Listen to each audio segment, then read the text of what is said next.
आज हम बातचीत करने के लिए एक दूसरे के साथ यहाँ उपस्थित हैं। ये बातचीत हम नाटककार मोहन राकेश पर करेंगे।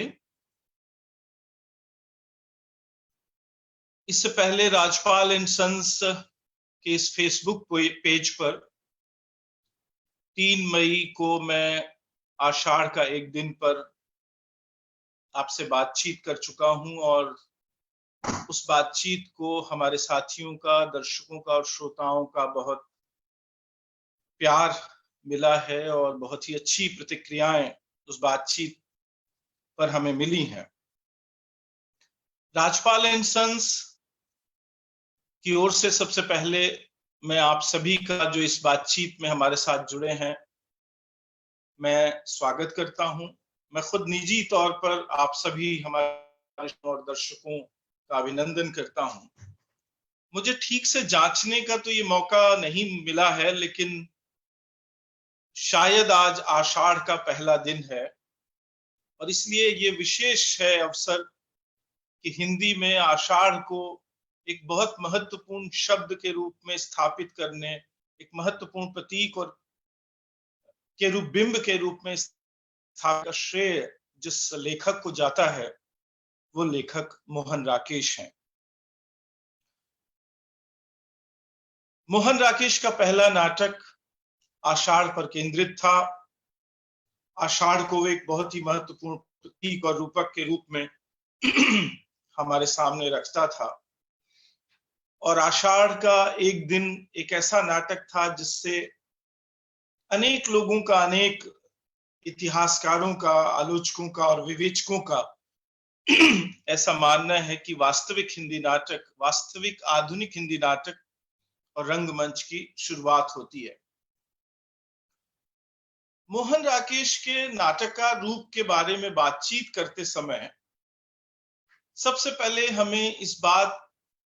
को ध्यान में रखना है कि मोहन राकेश नाटक की दुनिया में आने से पहले एक बहुत ही महत्वपूर्ण कहानीकार के रूप में हिंदी में स्थापित हो चुके थे। यानी कि अपनी रचनात्मक कल्पना और भाषा की अपनी दक्ष योग मोहन राकेश ने सबसे पहले कहानी और उपन्यास में किया और बखूबी एक तरह से वो नई कहानी आंदोलन के सबसे प्रमुख कहानीकार के रूप में उस जमाने में स्थापित थे। मोहन राकेश, कमलेश्वर, राजेंद्र यादव नई कहानी की ये तिकड़ी थी जिसने उस जमाने में नई कहानी को एक आंदोलन के रूप में स्थापित किया और नई कहानी को हिंदी अकादमिक क्षेत्र में और आलोचना के क्षेत्र में केंद्र में लाने का कार्य किया। तो भाषा और जीवन की समझ, रचना विवेक और जीवन विवेक को विकसित करने का जो शुरुआती काम मोहन राकेश को करना था, वो काम उन्होंने कहानियों और उपन्यासों के माध्यम से पहले ही कर लिया था। कहानियों और उपन्यासों में अपनी रचनात्मक दक्षता को बहुत बेहतर तरीके से आजमाने के बाद मोहन राकेश नाटक में आए और उन्होंने अपना पहला महत्वपूर्ण पूर्णकालिक नाटक आषाढ़ का एक दिन लिखा। इससे पहले कि हम नाटककार मोहन राकेश के महत्व के बारे में बात करें, इस बात के बारे में बात कर लेना बेहद जरूरी है, इस बात को स्मरण कर लेना बेहद जरूरी है कि लगभग 1000 साल के भारतीय भाषाओं के इतिहास में नाटककार नाम की सत्ता या नाटककार नाम की रचनात्मकता का एक तरह से विलोपन हो गया था। एक तरफ महान संस्कृत नाटक भाष, कालिदास, भवभूति, शूद्रक, महेंद्र वर्मन, बोधायन, विशाख दत्त जैसे महान नाटककारों के बाद लगभग 10 शताब्दियों का समय, 9 शताब्दियों का समय ऐसा रहा जब किसी भी भारतीय भाषा में कालिदास और भवभूति का, शूद्रक और विशाख दत्त की तरह का महत्वपूर्ण नाटक नहीं लिखा गया। एक तरह से नाटक की सत्ता का, नाटककार की सत्ता का भारतीय भाषाओं से विलोपन हो गया था और 900-1000 साल के बाद 19वीं शताब्दी के आखिरी समय में और विशेष रूप से 20वीं शताब्दी में नाटक और नाटककार पुनः भाषा में वापसी कर रहे थे। भाष और कालिदास के बाद, भवभूति और शूद्रक के बाद, विशाखदत्त और महेंद्र वर्मन के बाद शायद बांग्ला और हिंदी के कुछ नाटककार ऐसे थे जिन्होंने नाटक को अपनी रचना का मूल माना और नाटक को रचनात्मकता की एक मूल विधा के रूप में विकसित करने का कार्य किया और उन्होंने नए जीवन विवेक को नाटक के माध्यम से व्यक्त करने की कोशिश की। तो बांग्ला में जैसे डीएल राय, माइकल मधुसूदन दत्त और हिंदी में भारतेंदु हरिश्चंद्र जैसे नाटककार 19वीं शताब्दी में उभर कर आए, जिनको हम उनकी रचनात्मकता की अन्य विधाओं के या रचनात्मकता के और रूपों के साथ साथ उन्हें नाटक रूप में भी याद कर। 20वीं शताब्दी की शुरुआत में सभी भारतीय भाषाओं में नाटक बड़ी मात्रा में लिखे जाने लगे। नाट्य मंडलियां, नाट्य कंपनियां स्थापित हुई जो पेशेवर और गैर पेशेवर दोनों ही तरीकों से भारतीय भाषाओं में काम कर रही थीं और विशेष रूप से पारसी रंगमंच की कंपनियां हिंदी उर्दू में ही नहीं भारत की अन्य भाषाओं में भी बहुत ही प्रभावशाली ढंग से लोक को अपने साथ जोड़ने का काम कर रही थी और पढ़ा लिखा जो नया शिक्षित वर्ग भारतीय समाज में उदित हो रहा था उसको भी अपने साथ जोड़ने का एक कारनामा ये कंपनियां कर रही थी। खुद इन कंपनियों के भीतर बहुत ही महान और महत्वपूर्ण नाटककार उभर कर आए, जैसे हिंदी उर्दू परिक्षेत्र में आगा हर्ष कश्मीरी, राधे श्याम कथावाचक और नारायण प्रसाद बेताब जैसे महान नाटककार, महत्वपूर्ण नाटककार जिनके महत्व का मूल्यांकन होना अभी हमारी भाषाओं में शेष है, वे नाटककार भी 19वीं शताब्दी के अंत में और 20वीं शताब्दी की शुरुआती समय में उभर कर आए। लेकिन जिसे हम शिष्ट साहित्य कहते हैं, जिसे अभिजन परिभाषा के भीतर जिसे हम साहित्य कहते हैं, जो मूलतः लिखत के भीतर निवास करता है और लिखत के भीतर जीवित रहता है, उस के भीतर भी नाटक की दुनिया में हरिश्चंद्र और डीएल राय और माइकल मधुसूदन दत्त के बाद रविन्द्रनाथ टैगोर जैसा एक बेहद प्रभावशाली और परंपरा को एक बेहद नवाचारी ढंग से स्थापित करने वाला एक नाटककार भारतीय भाषाओं में उभरा। रविन्द्रनाथ टैगोर के समानांतर हिंदी में जयशंकर प्रसाद जैसे नाटककार भी नाटक लिख रहे थे, लेकिन जो योगदान नाटक के क्षेत्र में, भारतीय नाटक के क्षेत्र में भारतेंदु हरिश्चंद्र के बाद रविन्द्रनाथ टैगोर का है, वैसा योगदान दूसरी भाषाओं के या खुद हिंदी उर्दू के नाटककार नहीं कर सके। तो भारतेंदु हरिश्चंद्र और रविन्द्रनाथ टैगोर के बाद 40 के दशक में और 50 के दशक में नाटककारों की एक बिल्कुल नई पीढ़ी उभर कर आई, जिसने अपने नाट्य व्यक्तित्व से, अपने रचनात्मक व्यक्तित्व से न सिर्फ नाटक विधा को उतना महत्वपूर्ण बनाया जितना कि वो संस्कृत के जमाने में, कालिदास और भवभूति के जमाने में, विशाखदत्त और शूद्रक के जमाने में थी, बल्कि इन नाटककारों ने अपने नाटकों के माध्यम से दुनिया के महान नाटककारों की तरह से नाटक को, जीवन विवेक को, जीवन की नई परिस्थितियों को, नए जीवन को व्यक्त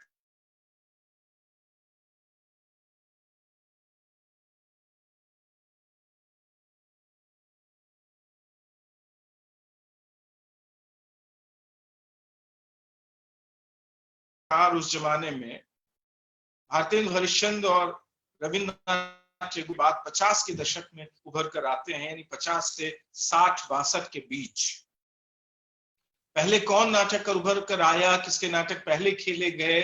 किसने ज्यादा प्रभाव हासिल किया, ये हमारी चर्चा का विषय नहीं है और ये हमें इस पर रुकना भी नहीं चाहिए। लेकिन ये पांचों नाटककार, कन्नड़ में गिरीश कर्नाड, उर्दू, हिंदी, छत्तीसगढ़ी में तनवीर, हिंदी में मोहन राकेश, मराठी में विजय तेंदुलकर और बांग्ला में बादल सरकार, ये 5 नाटककार जो 50 और 60 के बीच में अपने पहले नाटक लिखते हैं, उनके पहले नाटकों के प्रदर्शन भी 50 से 60 के बीच में होते हैं, इन्होंने लगभग आधुनिक भारतीय नाटक की दुनिया को, जो एक प्रयोगशील दुनिया थी, जो बहुत तरह की राहें खोजने की कोशिश कर रही थी,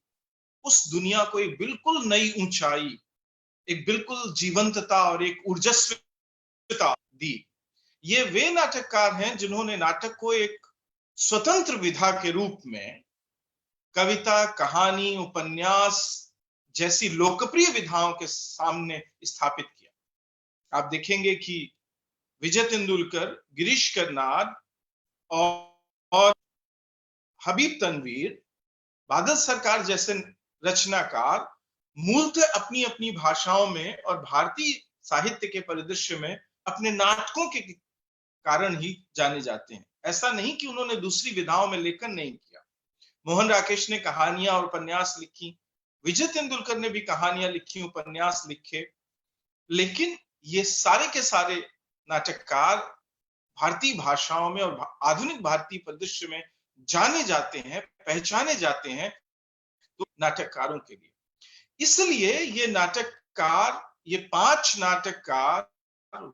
हैं जिन्होंने नाटककार की रचनात्मकता को और नाटक की रचनात्मकता को, नाटक विधा की रचनात्मकता को अपनी अपनी भाषाओं में और भारतीय भाषाओं के परिदृश्य में बेहद ताकत के साथ, नवीनता के साथ, पुनर्नवता के साथ, ऊर्जस्वता के साथ और अपने संपूर्ण चरित्र के साथ, अपने पूरे कैरेक्टर के साथ स्थापित करने का काम किया। इससे पहले कि हम नाटककार मोहन राकेश के महत्व के बारे में बात करें, ये बात भी याद कर लेना बहुत जरूरी है कि 50 और 60 के बीच के इस वक्फे के पहले भारतीय भाषाओं में नाटक और रंगमंच की दुनियाएं अलग अलग चलती थी। यानी एक तरफ नाट्य मंडलियां थी, जैसे कि पारसी नाट्य मंडलियां, जिसमें नाटककार महत्वपूर्ण नाटक तो काम तो करते थे, लेकिन नाटककार के रूप में उनकी प्रतिष्ठा नहीं थी। आदर्श कश्मीरी, नारायण प्रसाद बेताब या राधे श्याम कथावाचक या दूसरी भाषाओं में, विशेष रूप से बांग्ला में, मराठी में जो पारसी रंग कंपनियां काम कर रही थी, उसमें जो नाटककार काम कर रहे थे वे महत्वपूर्ण काम कर रहे थे, परंतु उन कंपनियों के भीतर रंगमंच की एक संपूर्णता में तो प्रतिष्ठा थी और वो लोकप्रिय भी था, परंतु नाटक की एक स्क्रिप्ट के रूप में, एक आलेख के रूप में, एक लिटरेरी विधा के रूप में उनका महत्व स्थापित नहीं कर सकी थी। आज हम ऐतिहासिक रूप से जब उनके पारसी कंपनियों के नाटककारों का विश्लेषण करते हैं तो हम पाते हैं कि उनमें से अनेक नाटककार ऐसे हैं कि यदि उस जमाने में भी उनके नाटक प्रकाशित हुए होते तो शायद नाटककार के रूप में, भारत की भाषाओं में महत्वपूर्ण नाटककार के रूप में उनकी स्थापना हो सकती थी। परंतु उनकी उपस्थिति के बावजूद रंगमंच अपने तरीके से एक स्वतंत्र सत्ता के रूप में स्थापित हो रहा था। दूसरी तरफ वो रंगमंच था जो पारसी नाट्य कंपनियों के प्रभाव से लोक भाषाओं में पैदा हो रहा था, और वहां भी वही विसंगति और विडंबना आकार ले रही थी कि वहां नाटक था, रंगमंच था, वो लोकप्रिय था, वो जनता से जुड़ा हुआ भी था, जनता उन नाटकों को देखने के लिए भी जाती थी, परंतु नाटक की साहित्यिक जो इयत्ता थी, जो उसका साहित्यिक महत्व था, एक लिटरेरी फॉर्म के रूप में जो उसकी उपस्थिति थी, वो वहां अलग से दर्ज जा पा रही थी। आप सिर्फ उदाहरण के लिए यदि हिंदी क्षेत्र में काम करने वाली नौटंकी कंपनियों के रंगमंच को और नौटंकी कंपनियों के भीतर से उभरने वाले नाट्य साहित्य का अध्ययन करें तो आप पाएंगे कि बेहद महत्वपूर्ण काम वहां हो रहा था। नौटंकी के भीतर कम से कम पंडित नाथाराम शर्मा गौड़ और श्री कृष्ण पहलवान जैसे 2 बड़े नाटककार थे, जो सिर्फ नाटककार नहीं थे बल्कि वे एक पूरा स्कूल था। यानी उनके साथ साथ बहुत सारे युवा नाटककार भी उनके नाम से या उनके ब्रांड के तहत नाटक लिखते थे, और नाथाराम शर्मा गौड़ के साथ लगे हुए कई नाटककार थे जिनके नाटकों की अब अलग रूप में पहचान हो रही है। परंतु नौटंकी कंपनी रंगमंच में भी नाटक का एक साहित्यिक विधा के रूप में कोई स्वतंत्र अस्तित्व स्थापित नहीं हो सका था। तीसरी तरफ 20वीं शताब्दी के शुरुआत में शिक्षा विकास के साथ और मध्य वर्ग के क्रमशः विकसित होते जाने के साथ गैर पेशेवर अव्यावसायिक और शौकिया मंडलियां भी आकार ले रही थी स्कूलों के अंदर, कॉलेजेस के अंदर, यूनिवर्सिटीज के अंदर या स्वतंत्र रूप से भी। और वे सब कंपनियां काम कर रही थीं जो कई बार बहुत महत्वपूर्ण नाटककारों के नाटकों को उभारती थी, पर उनका रंगमंच महत्वपूर्ण नहीं हो पा रहा था। यानी कि जहां रंगमंच महत्वपूर्ण था वहां नाटक की सत्ता महत्वपूर्ण नहीं थी, और जहां नाटक की सत्ता को महत्व दिया जा रहा था वहां रंगमंच एक सीमा से ज्यादा विकसित नहीं था कि वो कोई नवाचारी वानगी पेश कर सके। तो एक तरह से दो अलग अलग रास्तों की तरफ जाती हुई नाटक और रंगमंच की दुनिया थी। तो कालिदास और भवभूति के जमाने में, शूद्रक और विशाखदत्त के जमाने में, यानी क्लासिकल संस्कृत रंगमंच के जमाने में जो नाटक और रंगमंच की जो एकता थी, संपूर्ण एकता, जिससे कि महान कलाकृतियों का जन्म होता है नाटक के भीतर और महान कलाकृतियां पैदा होती हैं रंगमंच के भीतर, वो जो चीज थी उसका अभाव था 50 के दशक से पहले। इस अभाव को एक हद तक, इस दूरी को एक हद तक दूर करने और इसकी तरफ ध्यान दिलाने का काम पहली बार 1943 में इप्टा आंदोलन के दरमियान हमारा गया। और हमने देखा कि बहुत सारे ऐसे टेक्स्ट, बहुत सारे ऐसे नाट्यालेख उभर कर आए जहां नाटक और रंगमंच की बुनियादी एकता की तरफ हमारा ध्यान आकर्षित हो रहा था। विजन भट्टाचार्य का नाटक नवान या इप्टा के नाटकों के आंदोलन से प्रभावित होकर पृथ्वी थिएटर्स जैसी संस्था के भीतर खासतौर पर लालचंद बिस्मिल ने जो नाटक लिखे, पठान या आहूत या दीवार, ये तीन बेहद महत्वपूर्ण नाटक जिसमें नाटक और रंगमंच को एकता की तरफ बहुत ही महत्वपूर्ण काम किया गया था। ये सारे के सारे नाटक भी 1943-44 से 1960 के बीच लिखे जा रहे थे और पृथ्वी थिएटर्स के अंदर स्थापित हो रहे थे, प्रदर्शित किए जा रहे थे। मैं इस बात की तरफ ध्यान दिलाना चाहता हूं कि एक नाटककार या नाटककारों की एक पीढ़ी जो सबसे महत्वपूर्ण काम कर सकती है, वो सबसे महत्वपूर्ण काम ये कि नाटकों के माध्यम से, नाट्य विधा के माध्यम से वो रंगमंच को प्रोत्साहित कर सकती है, वो नए रंगमंच की जमीन तैयार कर सकती है, वो नए रंगमंच को उकसा सकती है और रंगमंच के भीतर नवाचारी किस्म के प्रयोगों को बल दे सकती है और अंततः नाटक और रंगमंच की एकता को पुनः स्थापित कर सकती है। और ये काम आधुनिक भारतीय रंगमंच में इन 5 ने किया, जिनके नाम मैंने शुरू में लिए: गिरीश कर्नाड, हबीब तनवीर, मोहन राकेश, बादल सरकार और विजय तेंदुलकर। इन्होंने अपनी अपनी भाषाओं में शौकिया, गैर पेशेवर, अव्यावसायिक रंगमंच को एक बेहद महत्वपूर्ण उठान देने का काम किया। ये कहना तो मुश्किल है कि ये नाटककार नहीं हुए होते तो उन भाषाओं में रंगमंच उस मैच्योरिटी तक, उस प्रौढ़ता तक, उस ऊंचाई तक नहीं पहुंच पाता। लेकिन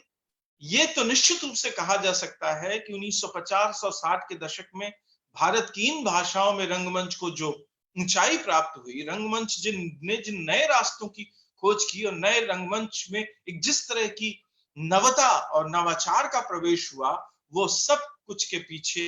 इन 5 नाटककारों और इन 5 नाटककारों के प्रोत्साहन से भारतीय भाषाओं में उभरने वाली नाटककारों की पीढ़ियों और उनके महत्वपूर्ण नाटकों की वजह से हो सका। तो एक नाटककार के तौर पर हिंदी उर्दू क्षेत्र में, यानी जिसे मोटे तौर पर हम हिंदी क्षेत्र कहते हैं, उसके बीच 2 नाटककार उभर कर आते हैं। उर्दू हिंदी में काम करने वाले हबीब तनवीर और हिंदी में काम करने वाले मोहन राकेश, जिन्होंने हिंदी क्षेत्र के भीतर आधुनिक रंगमंच को स्थापित करने और उसे नवाचार देने का बेहद महत्वपूर्ण कार्य किया। यदि इन दोनों नाटककारों के बीच भी आपसी अंतर को देखें और हम इस बात को देखें कि दोनों नाटककारों में से एक स्वतंत्र नाटककार के रूप में काम कौन कर रहा था और वो कैसे दूसरों की रचनात्मकता के लिए प्रेरणा बन रहा था, तो फिर हबीब तनवीर के काम को भी हमें छोड़ना पड़ता है, क्योंकि नाटककार हबीब तनवीर के काम को प्रदर्शित करने का श्रेय भी अंततः रंग निर्देशक हबीब तनवीर को ही है। यानी हबीब तनवीर जो भी नाटक लिख रहे थे, वे नाटककार खुद अपने प्रदर्शनों के वे नाटक खुद अपने प्रदर्शनों के लिए, यानी अपने रंगमंच के लिए लिख रहे थे। लेकिन हबीब तनवीर के नाटक दूसरे रंगकर्मियों की प्रेरणा नहीं बन रहे थे। कम से कम ये बात 70 तक के लिए, 1950 से 70 तक के लिए सही कही जा सकती है। 70 के बाद ही हबीब तनवीर के नाटककार हिंदी में प्रकाशित हुए और उन्होंने दूसरी रंगमंडलियों को और रंग निर्देशकों को प्रेरणा देने या खेलने के लिए उकसाया। तो फिर अंत में बचते हैं मोहन राकेश, जो स्वयं कर्मी नहीं थे और एक पेशेवर रंगकर्मी के रूप में वे रंगमंच में सक्रिय भी नहीं थे। वो शुद्धता एक लेखक के रूप में, एक नाटककार के रूप में ही हमारी भारतीय भाषाओं में उपस्थित होते हैं। और ये वे नाटककार हैं जिन्हें नाटक लिखने से पहले तक ये पता नहीं था कि रंगमंच की दुनिया उनके नाटकों को कैसे रिसीव करेगी, कैसे उनके साथ प्रयोग करेगी और किस तरह से उनके उनके नाटक आगे भारतीय भाषाओं के रंगमंच को और विशेष तौर पर हिंदी के रंगमंच को एक बिल्कुल ही नई ऊर्जा से भर देंगे। इसलिए एक नाटककार के तौर पर रंगमंच को उकसाने और नई प्रेरणा देने का काम जिस एक अकेले नाटककार या जिस अकेले नाटककार को इसका श्रेय दिया जा सकता है, वे नाटककारों मोहन राकेश हैं और हिंदी क्षेत्र के वे इकलौते नाटककार हैं। हिंदी उर्दू परिक्षेत्र के भीतर काम करने वाले नाटककारों में मोहन राकेश इकलौते हैं जिन्होंने रंगमंच के साथ इस तरह का एक संबंध विकसित किया। मोहन राकेश के यदि हम अन्य दोनों रूपों, रचनाकार रूपों को किनारे करें, यानी कहानीकार मोहन राकेश और उपन्यासकार मोहन राकेश, यानी कुल मिलाकर कथाकार मोहन राकेश, और हम सिर्फ नाटककार मोहन राकेश के काम पर फोकस करें और उसे देखें, तो ये कहने में कोई संदेह नहीं कि अगले जमानों में मोहन राकेश हमारे बीच से विदा ले चुके हैं और इस विदाई को भी मोटा मोटे तौर पर 45 साल से ज्यादा हो गए हैं। इन 45 सालों में भी मोहन राकेश ने निरंतर अपने नाटकों के माध्यम से हिंदी नाटक और हिंदी रंगमंच में अपनी उपस्थिति लगातार बनाए रखी है और नए से नए रंग निर्देशक को, नए से नए रंग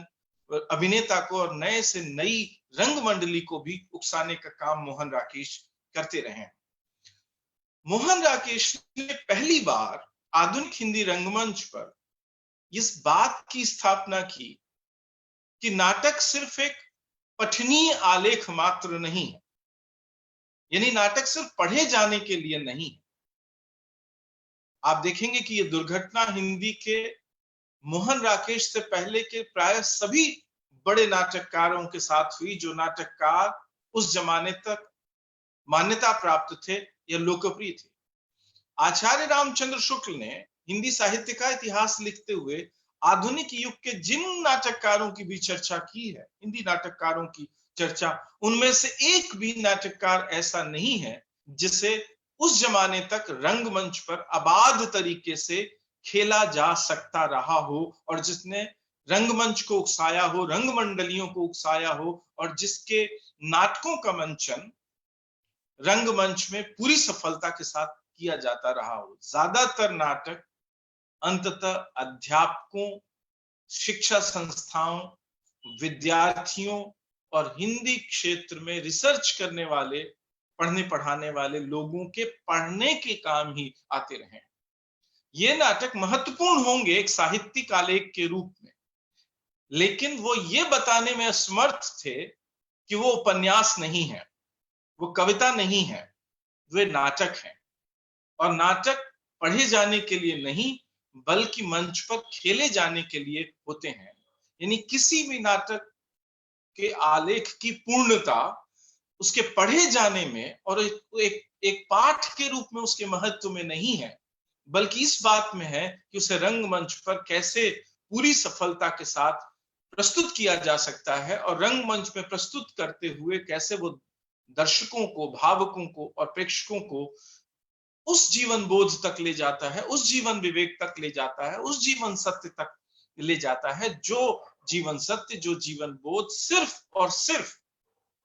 एक नाटक के माध्यम से ही कहा जा सकता है।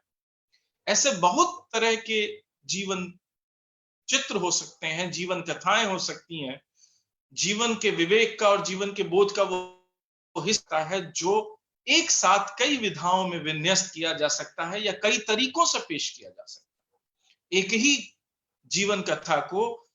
महाकाव्य के रूप में या लंबी कविता के रूप में पेश किया जा सकता है, उसी जीवन कथा को एक उपन्यास या एक लंबी कहानी के रूप में पेश किया जा सकता है, और उसी जीवन कथा को एक नाटक के रूप में पेश किया जा सकता है।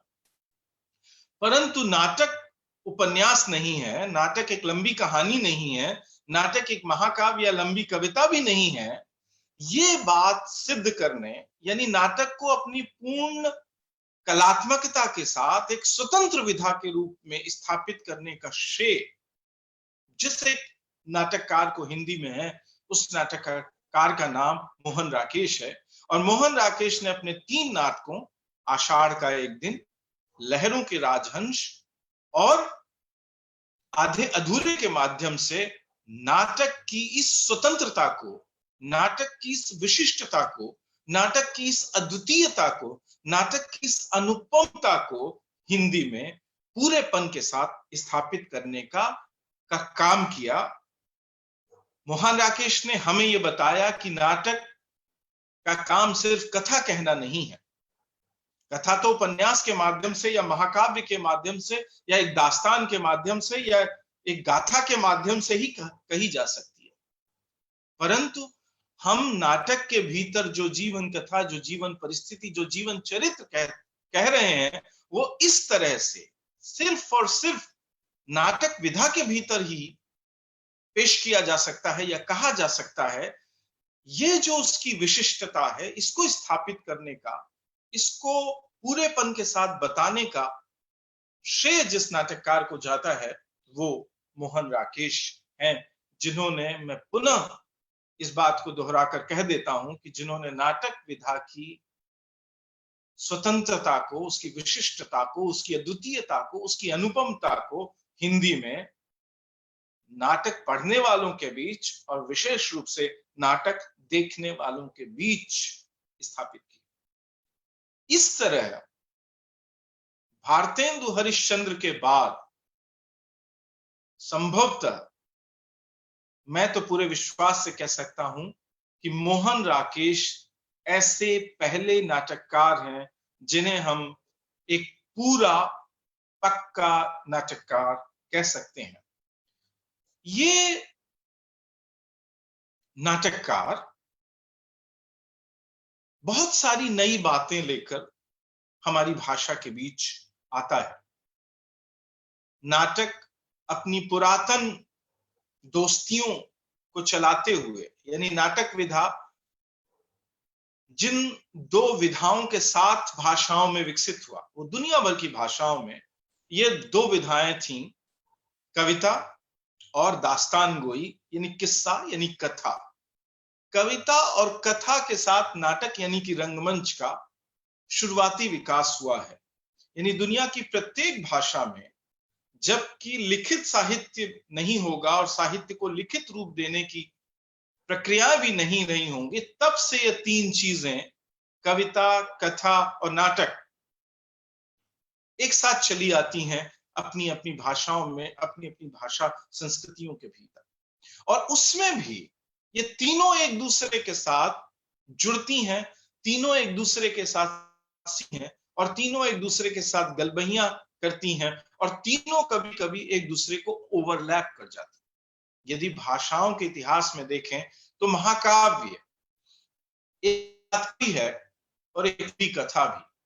और उस महाकाव्य के भीतर नाटकीयता के समावेश की बहुत गहरी गुंजाइशें रही हैं। दुनिया के महानतम पुरातन महाकाव्यों को देखें तो वो कविता और कथात्मकता के साथ साथ नाटकीयता को भी बहुत गहराई से धारण किए रहते हैं। तो आधुनिक नाटक भी अंततः 2 रास्तों की तरफ जा सकता है। पहला रास्ता है कविता के करीब जाने का रास्ता, और दूसरा रास्ता है दास्तान गोई, किस्सा गोई या कथा कथन की तरफ जाने का रास्ता। और मोहन राकेश ने एक नाटककार के तौर पर इन दोनों रास्तों पर चलने की कोशिश की। यानी अपने एक नाटक में, मैं ये बात आगे चलकर कहूं, इससे पहले ही मैं इस बात को यहां कह देना चाहता हूं कि ये तो ठीक है कि मोहन राकेश ने 3 पूरे पूर्णकालिक नाटक लिखे, कई एकांकियां लिखी, एक अधूरा नाटक लिखा, बहुत सारे नाटक के क्षेत्र में प्रयोग किए, यहां तक कि बीज नाटक, निशब्द नाटक, मौन नाटक जैसे नाटकों की अवतारणा भी उन्होंने हमारी भाषा में की। परंतु जिन 2 नाटकों के आधार पर मोहन राकेश की संपूर्ण रचनात्मकता को व्याख्यायित किया जा सकता है, या मोहन राकेश की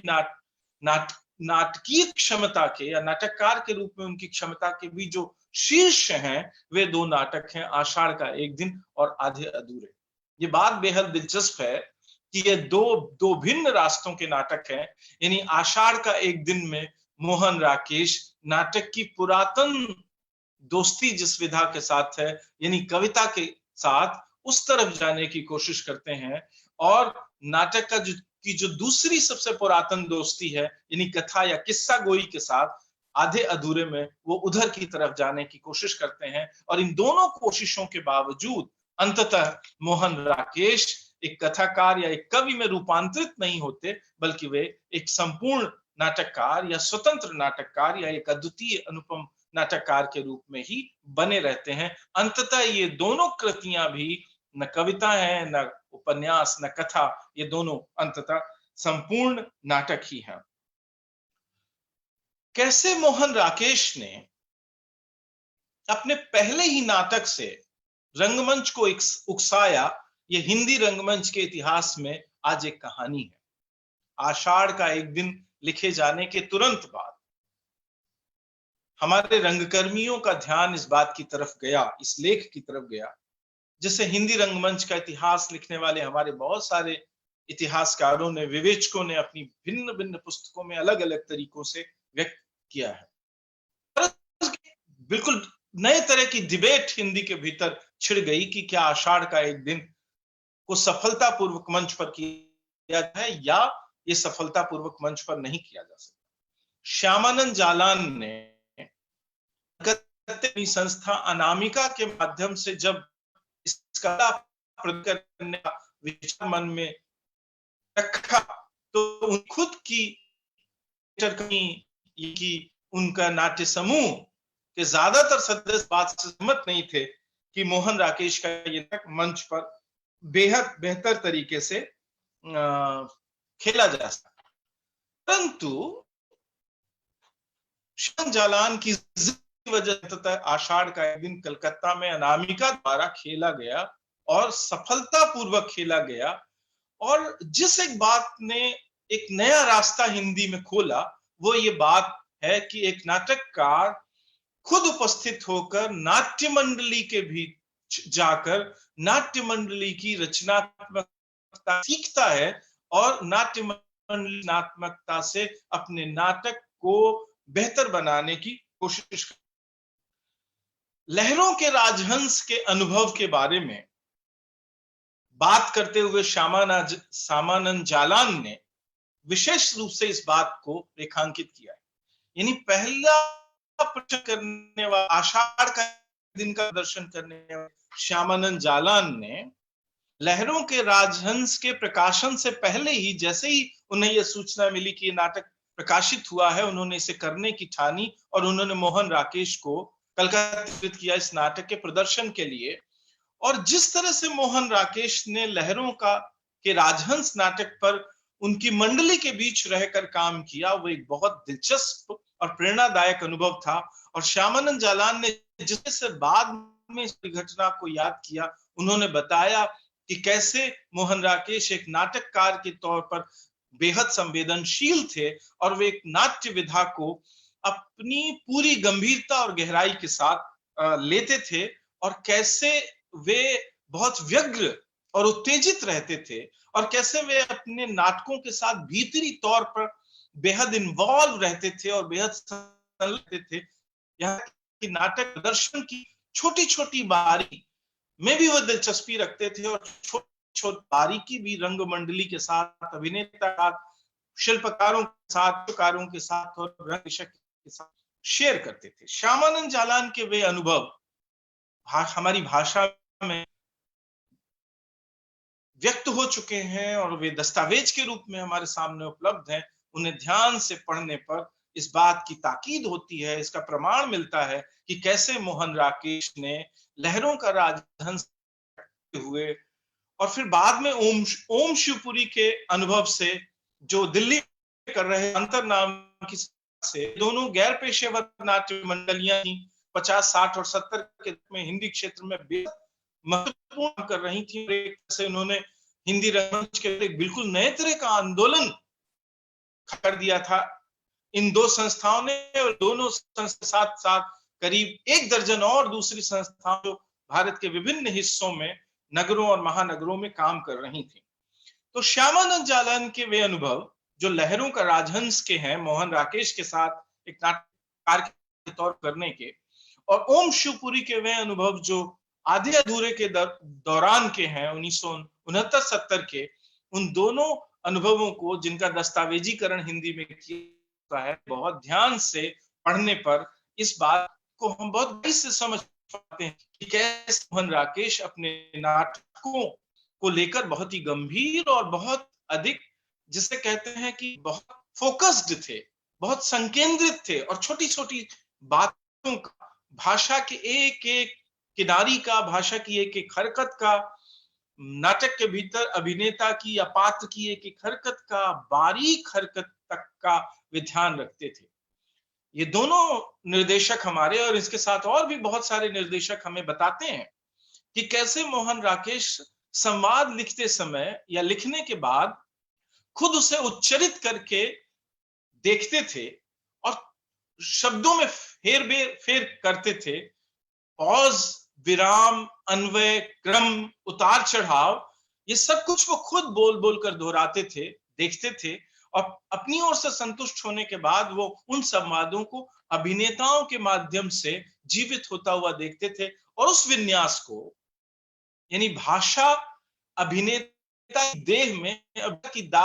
आत्मा में उतर कर कैसे उस चरित्र को जीवित करती है। चूंकि भाषा एक महत्वपूर्ण उपादान है, महत्वपूर्ण उपकरण है नाटक में।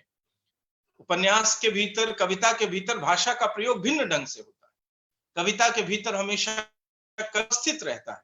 वो नियंत्रित और निगमित करता है भाषा को, वो एक तरह से समूची रचनात्मकता के केंद्र में रहता है। उपन्यासकार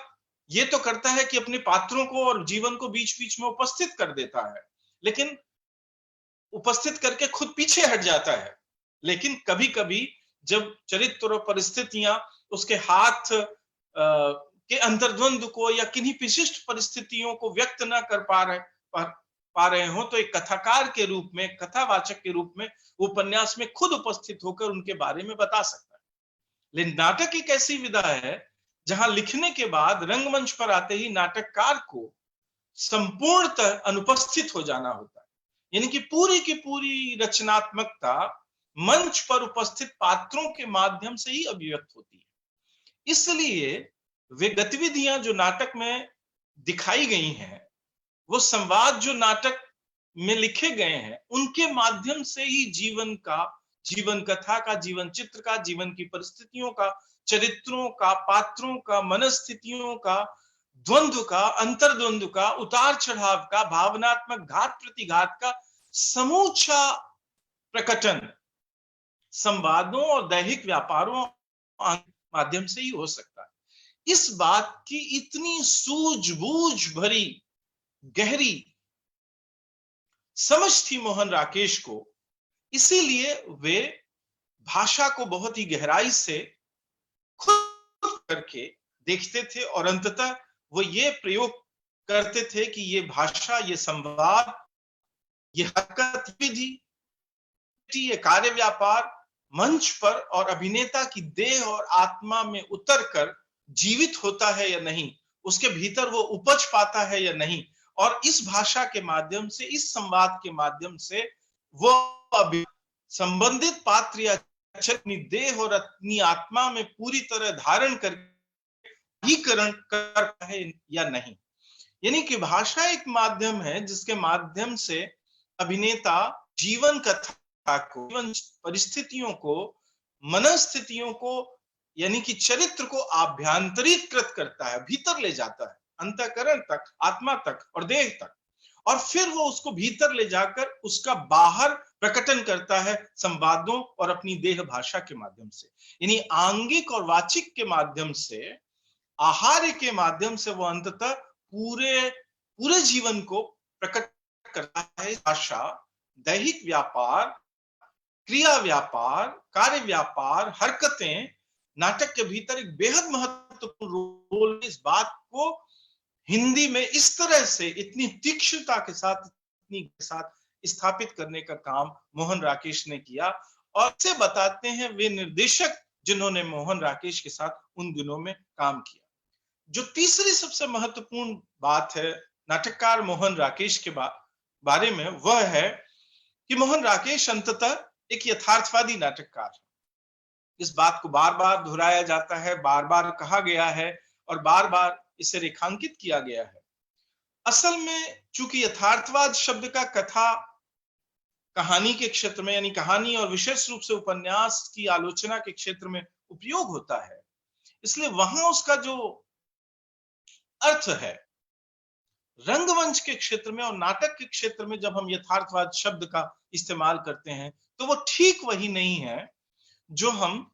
उपन्यास के क्षेत्र में करते हैं। यानी जब हम कहते हैं प्रेमचंद एक उपन्यास के कार के रूप में, उपन्यास के कार के रूप में यथार्थवादी उपन्यासकार हैं, और जब हम कहते हैं कि नाटककार के रूप में मोहन राकेश एक यथार्थवादी नाटककार हैं, तो दोनों का ठीक ठीक वही मतलब नहीं है।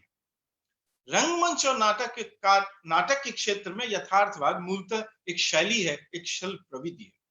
जो जीवन का हूबहू दृश्यानुवाद करने के लिए जानी जाती है। शेल्डान चीनी नाम के एक इतिहासकार हुए हैं जिन्होंने रंगमंच नाम की एक पुस्तक लिखी है। उन्होंने यथार्थवाद के बारे में बताते हुए कहा है कि यथार्थवाद इतना अधिक हूबहू पर जोर देता है, यानी जीवन जैसा है उसे वैसा का वैसा मंच पर प्रकट करने पर जोर देता है,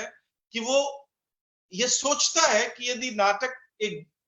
कमरे के जीवन को व्यक्त करता है जैसा कि आधे अधूरे में करता है, तो उसे इतना जीवंत, इतना वास्तविक, इतना हूबहू, इतना जैसे का तैसा होना चाहिए कि जैसे कमरे की 4 दीवारें हों और 4 दीवारों में से एक दीवार को तोड़कर उस दीवार के सामने दर्शकों या प्रेक्षकों को बिठा दिया गया। यानी मंच पर होने वाली गतिविधि इतनी जीवन की हूबहू, इतनी जैसे का तैसा, इतनी वास्तविकता की अनुकृति होनी चाहिए कि ऐसा लगे जैसा कि हम कोई नाटक या कोई कला नहीं, बल्कि हम जीवन का वास्तविक रूप से जीवन को देख रहे हैं। ऐसा शेल्डान चेनी कहते हैं। वे कहते हैं कि ये यथार्थवादी रंगमंच कमरे की चौथी दीवार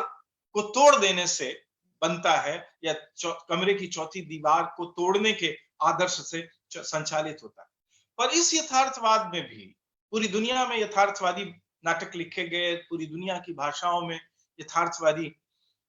रंग शिल्प और रंग शैली का विकास हुआ, पर मोटा मोटी इसमें भी विशेष रूप से पूरी दुनिया के नाटककारों में 2 धाराएं हमें देखने को मिलती हैं। यानी कि रंगमंच के क्षेत्र में भी मोटा मोटी 2 धाराएं। पहली धारा इब्सन और चेखव की धारा है। यदि आप इब्सन के नाटक पढ़ें और चेखव के नाटक पढ़ें, इब्सन का डॉल्स हाउस पढ़ें या चेखव का चेरी का बगीचा पढ़ें, तो आप ये देख सकते हैं कि कैसे यथार्थवाद का पालन करने के बावजूद इन नाटकों के भीतर एक तरह के मार्मिकता के लिए, एक तरह की काव्यात्मकता के लिए स्पेस बनता है। ये नाटक की वो प्रविधि है, यथार्थवाद की वो प्रविधि है जो कविता को धारण करती है या कविता के साथ एक सकारात्मक संबंध स्थापित करती है। जबकि दूसरी धारा उन नाटककारों की है जो नाटककार जीवन को बेहद गद्यमय तरीके से, बेहद ठोस तरीके से नाटक में पेश करते हैं, और इसलिए वो शैली भी एक तरह से गद्यात्मक शैली है, मंच पर पेश करने की शैली।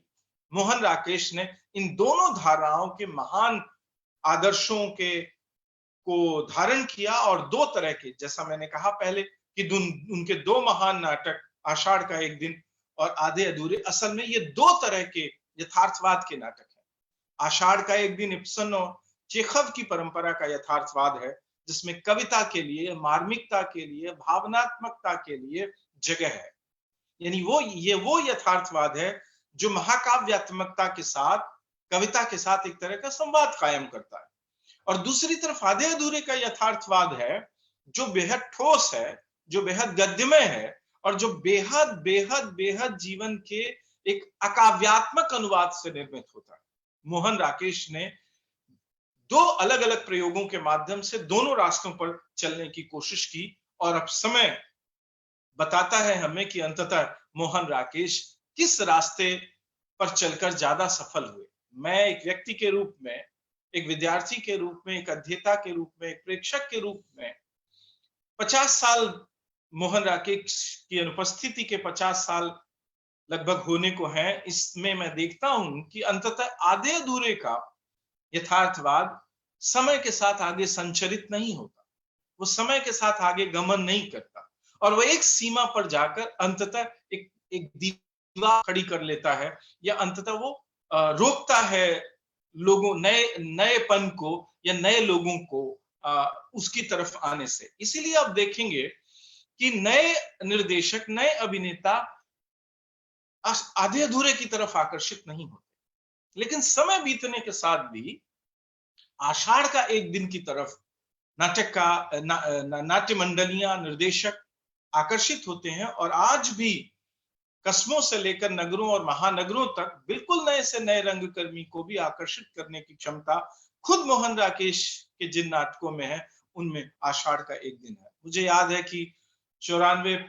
96, 97, 98 के दरमियान जब मैं राष्ट्रीय नाट्य विद्यालय जाता था तो हमारे एक युवा मित्र थे जिन्होंने बाद में रंगमंच में बहुत महत्वपूर्ण काम किया और लेखनी काम किया, रवि महाशब्दे। वे जब अपनी एनएसडी की ट्रेनिंग पूरी करके पहली बार अपने गृह नगर इंदौर में कोई नाट्य प्रदर्शन करना चाहते थे तो उनके मन में आषाढ़ का एक दिन था। बनारस आने के बाद मैंने देखा कि हमारे समय के कई महत्वपूर्ण रंगकर्मी जो लगातार रंगकर्म करना चाहते थे, वे सब के सब आधे अधूरे के बजाय आषाढ़ का एक दिन की तरफ ज्यादा आकर्षित थे। हमारे यहाँ रंगमंच से जुड़ी हुई हमारी अध्येता प्रोफेसर चंद्रकला त्रिपाठी ने आषाढ़ का एक दिन किया पिछले एक दशक में। हमारी युवा साथी और रंगमंच की बेहद गंभीर अध्येता आभा गुप्ता ठाकुर भी आषाढ़ का एक दिन की तरफ आकर्षित हुई। ये अलग बात है कि उन्होंने आधे अधूरे को भी प्रयोग में लाने की कोशिश की, पर मैं ये समझता हूं, मैं ये देख सकता हूं कि आधे अधूरे की तुलना में आज आषाढ़ का एक दिन ज्यादा आकर्षित करता है लोगों को। तो मुझे निजी तौर पर लगता है कि ये शायद यथार्थवाद की वो भूमि है, वो धारा जो इब्सन चेखव से होते हुए और अपनी विशिष्ट भंगिमा में मोहन राकेश ने जिसके अंदर अपना एक निजी रंग, निजी खूबी पैदा की, उस यथार्थवाद की उस धारणा के कारण वो अभी भी प्रासंगिक बने रहते हैं। यानी मोटे मोटे तौर पर यह बात कही जा सकती है कि आषाढ़ का एक दिन में मोहन राकेश ने यथार्थवादी होने के बावजूद महाकाव्यात्मक होने की कोशिश की है और ये वो नाटक है जिसमें मोहन राकेश ने अपने संस्कृत नाटक के अपने ज्ञान का और अपनी दक्षता का पूरा इस्तेमाल किया। आप जानते हैं कि मोहन राकेश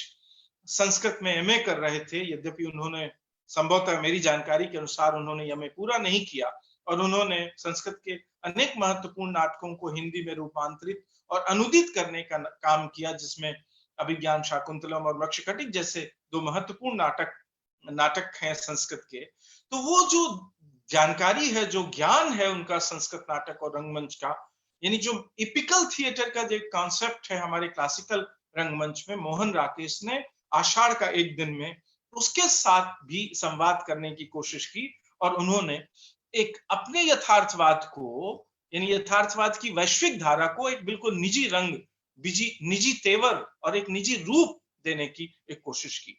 हम इस बात को और एक तरह से देखते हैं जब हम ये बात देखते हैं कि नाटकों के भीतर नाटककार के तौर पर मोहन राकेश ने जिन बातों का विन्यास किया, जैसे जिन रंग गतिविधियों का विन्यास किया, जो निर्देश जिन्हें हम मोटे तौर पर रंग निर्देश कहते हैं, जिन रंग निर्देशों का इस्तेमाल किया, उनके भीतर भी वो कविता और महाकाव्यात्मकता को खोजने की एक तड़प आपको दिखाई देती है। आधे अधूरे जैसा एक बेहद ठोस और गद्यात्मक नाटक के भीतर भी उन्होंने संगीत के माध्यम से कविता को पाने की कोशिश की। आधे अधूरे में एक जगह एक रंग निर्देश है जिसमें नाटककार मोहन राकेश लिखते हैं, एक खंडहर की आत्मा को व्यक्त करता हल्का संगीत। मेरे जैसे आदमी के लिए ये बात बेहद महत्वपूर्ण है कि मोहन राकेश एक ऐसा संगीत चाहते हैं आधे अधूरे के लिए या उस विशिष्ट परिस्थिति के लिए जिसके अंदर ये क्षमता हो, खंडहर की आत्मा को व्यक्त करने की क्षमता। अब ये जो खंडहर की आत्मा है और खंडहर की आत्मा का जो प्रकटीकरण है, उसकी अभिव्यक्ति है, वो संगीत तब तक नहीं कर सकता जब तक कि वो अपनी भाव प्रकट करने की क्षमता का वैसा ही इस्तेमाल नहीं करता जैसा कि पोएट्री करती है भाषा के साथ। यानी संगीत जब अपनी पारंपरिक भाषा का इस्तेमाल कविता की तरह करेगा तभी वो खंडहर की आत्मा को व्यक्त कर सकेगा। ऐसी अकुलाहट या ऐसी इच्छा मोहन राकेश की है। ऐसे और रंग निर्देश मिल सकते हैं, लेकिन मोटे मोटे तौर पर ये कि मोहन राकेश यथार्थवाद को भी एक बेहद निजी रंग देने की कोशिश करते हैं और ये निजी रंग देते हुए वो महाकाव्यात्मकता के साथ, पुरातन भारतीय परंपरा की महाकाव्यात्मकता के साथ एक तरह का संवाद विकसित करने की कोशिश करते हैं। मोहन राकेश का यथार्थवाद इसलिए भी भारतीय भाषाओं में एक विशिष्ट भंगिमा लेकर आता है। यानी वो 5 नाटककार जो उस जमाने में उभरे, जिसमें से विशेष रूप से 3 नाटककार जिन्होंने यथार्थवाद की परिधि के भीतर काम किया। गिरीश कर्नाड जिन्होंने यथार्थवादी भंगिमाओं के भीतर काम करते हुए तुगलक जैसा नाटक लिखा, जिसका बेहद यथार्थवादी प्रस्तुतिकरण इब्राहिम अलका जी जैसे रंग निर्देशक ने भी राष्ट्रीय नाट्य विद्यालय के भीतर किया और दूसरे ने भी किया। गिरीश कर्नाड, विजय तेंदुलकर जो मोटा मोटी तौर पर अपना लगभग सारा जीवन यथार्थवादी रंगशिल्प के भीतर ही काम करते रहे। ये 3 नाटककार, इसके बाद बहुत सारे नाटककार हैं जिन्होंने यथार्थवाद की परिधि के भीतर काम किया, जैसे कि हिंदी में जो मोहन राकेश के बाद उभरी हुई पीढ़ियां हैं उनमें सबसे महत्वपूर्ण है सुरेंद्र वर्मा और भीष्म साहनी का नाटक, जिन्होंने कुल मिलाकर यथार्थवाद की परिधि के भीतर काम करने की कोशिश की। तो मोहन राकेश ने यथार्थवाद को एक बिल्कुल भिन्न तेवर दिया जब उन्होंने एक बिल्कुल भिन्न किस्म के नाट्य आकल्पन को, ड्रामेटिक डिजाइन को अपने नाटकों के भीतर आजमाया। मैं बहुत ही विनम्रता के साथ ये बात कहना चाहता हूं कि यद्यपि कि मैं कालिदास और भवभूति शूद्रक और विशाख दत्त के बाद आधुनिक भारतीय भाषाओं का सबसे बड़ा नाटककार रविन्द्रनाथ टैगोर और गिरीश कर्नाड को मानता हूं, इसके बावजूद मैं ये कह सकता हूं कि नाट्य आकल्पन की दृष्टि से, थिएट्रिकल डिजाइन की दृष्टि से, ड्रामेटिक डिजाइन की दृष्टि से जिस एक नाटककार ने जबरदस्त तरीके का एक नई किस्म की उठान या उभार जिसने प्रदर्शित किया, वो मोहन राकेश है। मोहन राकेश के दोनों महत्वपूर्ण नाटक आधे अधूरे और आषाढ़ का एक दिन विशिष्ट थिएट्रिकल ड्रामेटिक डिजाइन के जबरदस्त उदाहरण है। वे बताते हैं कि कथा को संपूर्णता में, जीवन स्थितियों को संपूर्णता में या मनस्थितियों को संपूर्णता में नाटक के भीतर व्यक्त नहीं किया जा सकता। उन्हें चुनकर कुछ अंशों या इशारों के माध्यम से ही व्यक्त करना होता है। यानी पूरी कथा को समग्रता में व्यक्त करने की बजाय उसके चुनिंदा अंशों के माध्यम से कथा को नाटक के भीतर उसका एक दृश्यानुवाद पेश करना होता है। और यह दृश्यानुवाद बिना ड्रामेटिक डिजाइन के, बिना नाट्य आकल्पन के पेश नहीं किया जा सकता। इसलिए आषाढ़ का एक दिन का जो ड्रामेटिक डिजाइन है वो आप देखें, 3 अंकों की योजना जो पारंपरिक है यथार्थवाद की, उसे तोड़ देते हैं, उसका जबरदस्त इस्तेमाल करते हैं आषाढ़ का एक दिन में। दृश्यबंध का जबरदस्त इस्तेमाल करते हैं आषाढ़ का एक दिन में। लेकिन दृश्यबंध के और नाट्य आकल्पन की 3 अंकी योजना को मोहन राकेश तोड़ देते हैं जब वे आधे अधूरे में जाते हैं और वह पूरा एक नाटक एक ही बार में एक ही पेश करने की तरकीब आजमाते हैं। तो ये जो नाटक का यानी कि नाट्याकल्पन क्या है, वो मूलतः वो परिकल्पना है जो नाटककार के मन में सबसे पहले आकार लेती है जब वो नाटक पर काम करना शुरू करता है। जैसे एक गर्भवती स्त्री के गर्भ के भीतर 3 महीने का भ्रूण अपने आप में संपूर्ण बच्चा हो जाता है, ठीक उसी तरह ये नाट्याकल्पन वो चीज है जहां शिशु के रूप में प्रकट होने से पहले ही नाटककार के भीतर वो पूरी तरह आकार ले लेता है एक अजन्मे शिशु के रूप में। ये चीज है वो डिजाइन जिसे मैं नाट्य आकल्पन कहने की कोशिश कर रहा हूं। तो अद्भुत नाट्य आकल्पन इस्तेमाल करते हैं मोहन राकेश जब वो आषाढ़ का एक दिन में जाते हैं, जहां वो सबसे ताकतवर काम ये करते हैं वो कि संपूर्ण कथा को, संपूर्ण जीवन को व्यक्त करने के लिए एक बेहद महत्वपूर्ण अवलोकन बिंदु का चुनाव करते हैं। यानी एक नाटक के भीतर यानी एक से ज्यादा पर्सपेक्टिव हो, एक से ज्यादा परसेप्शंस के उभरने की, एक से ज्यादा विचारों को उभारने की योजना नाटककार रखे और उसमें केंद्र में किसी एक को न स्थापित करे तो नाटक के बिखरने की बहुत आशंका होती है। जैसा कि हम मोहन राकेश के दूसरे नाटक लहरों के राजहंस में देखते हैं। हम ये देखते हैं कि लहरों के राजहंस में एक उचित नाट्य अवलोकन बिंदु यानी किसके माध्यम से देखी जाएगी पूरी कथा, पूरे जीवन को किसकी आंख से देखा जाएगा, ये अंततः मोहन राकेश नहीं कर पाते। ये नाटक नंद की आंख से देखा जाए या सुंदरी की आंख से या तीसरे सर्वाधिक महत्वपूर्ण चरित्र श्यामांग की आंख से, ये भी तय नहीं कर पाते। और अंततः जो लहरों के राजहंस की एक तरह की असफलता है वो इस बिंदु में निहित है कि वो एक अवलोकन बिंदु का चुनाव नहीं करते मोहन राकेश। पर आषाढ़ का एक दिन में और आधे अधूरे में वो अवलोकन बिंदुओं को बहुत ही गहराई से संयोजित कर पाते हैं। यद्यपि कि विचारों की भिन्नता है, अलग अलग पॉइंट ऑफ व्यूज सामने आते हैं आषाढ़ का एक दिन में। कालिदास का पॉइंट ऑफ व्यू, विलोम का पॉइंट ऑफ व्यू, अंबिका का पॉइंट ऑफ व्यू और खुद मल्लिका का पॉइंट ऑफ व्यू, परंतु जिस एक चरित्र के माध्यम से अंततः नाटक हमारे सामने पेश होता है वो है मल्लिका। इसीलिए आप देखेंगे कि मोहन राकेश ने मल्लिका अंबिका के घर को ही पूरी कथा को व्यक्त करने का एक माध्यम चुना। लहरों के राजहंस में सुंदरी और नंद का कक्ष हो चूंकि चुना गया, इसलिए संभव था कि इन दोनों में से ही किसी को अवलोकन बिंदु के रूप में चुना जाए, परंतु मोहन राकेश ऐसा नहीं कर पाते और वो दोनों के बीच, दोनों के बैलेंस और उसके तनाव को बहुत गहराई से संयोजित नहीं कर पाते। परंतु ये काम वो फिर बखूबी करते हैं अपने तीसरे नाटक में, जहां वो 2 अवलोकन बिंदुओं का चुनाव करते हैं आधे अधूरे के भीतर। एक अवलोकन बिंदु है सावित्री, यानी कि पूरी के पूरी जीवन कथा को वो सावित्री के पॉइंट ऑफ व्यू से देखने की कोशिश करते हैं और तुरंत उसे काटते हैं और उसे एक बिल्कुल भिन्न काउंटर पर्सपेक्टिव देते हैं, काउंटर अवलोकन बिंदु देते हैं, काउंटर व्यू पॉइंट देते हैं पुरुष 4 यानी कि जुनेजा के माध्यम से। सावित्री और जुनेजा के 2 अवलोकन बिंदुओं को बहुत गहराई से संयोजित करके मोहन राकेश आधे अधूरे के पूरे अपने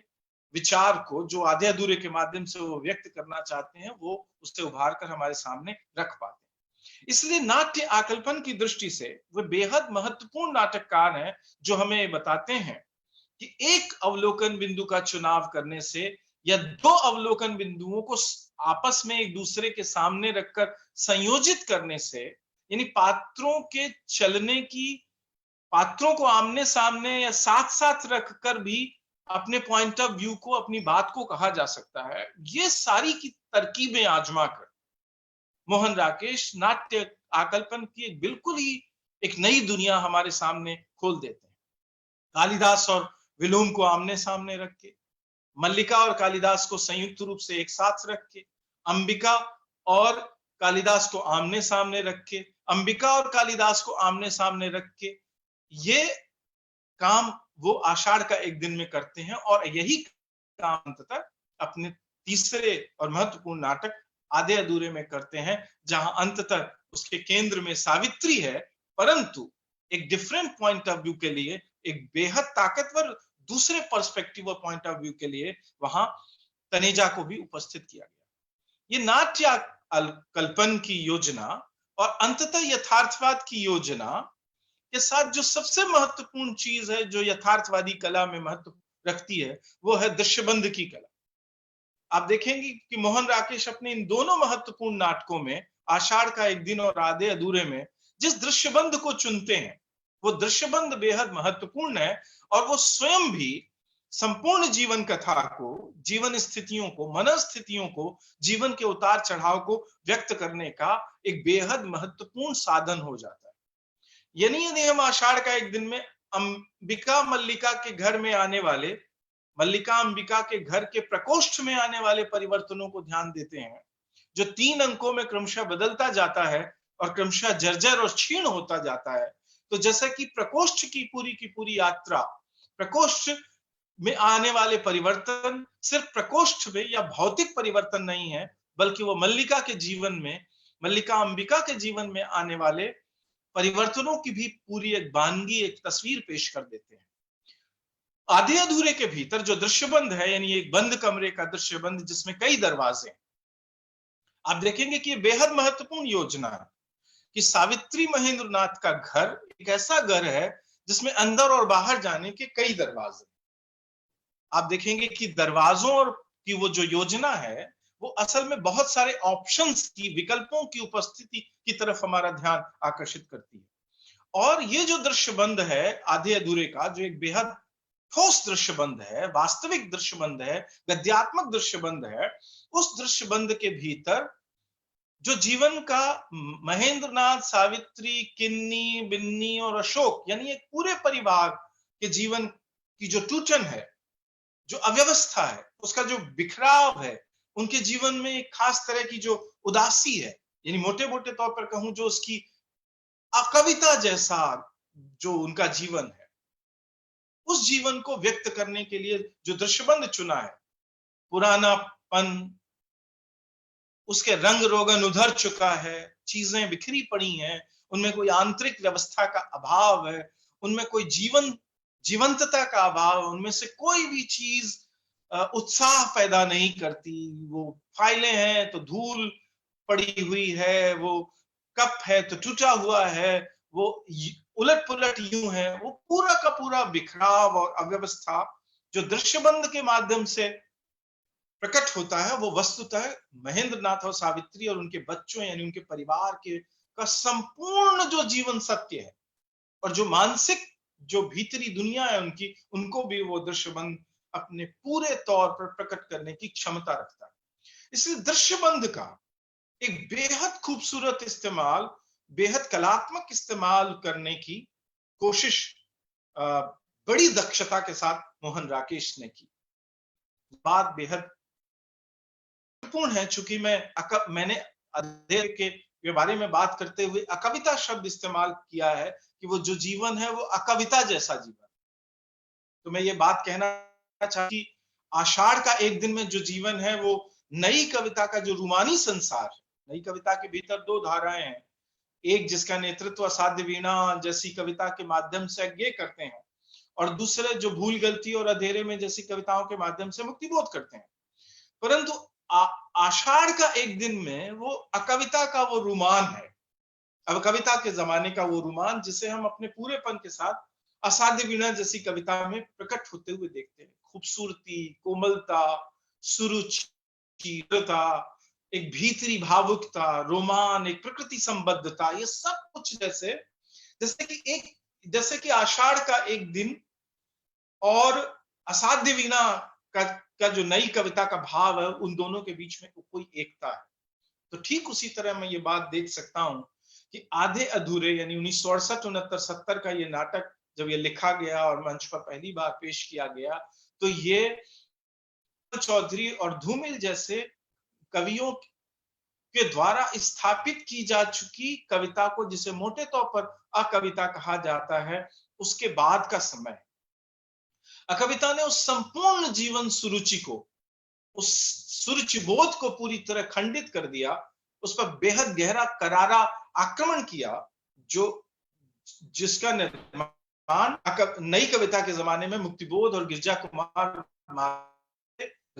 कवियों ने किया था।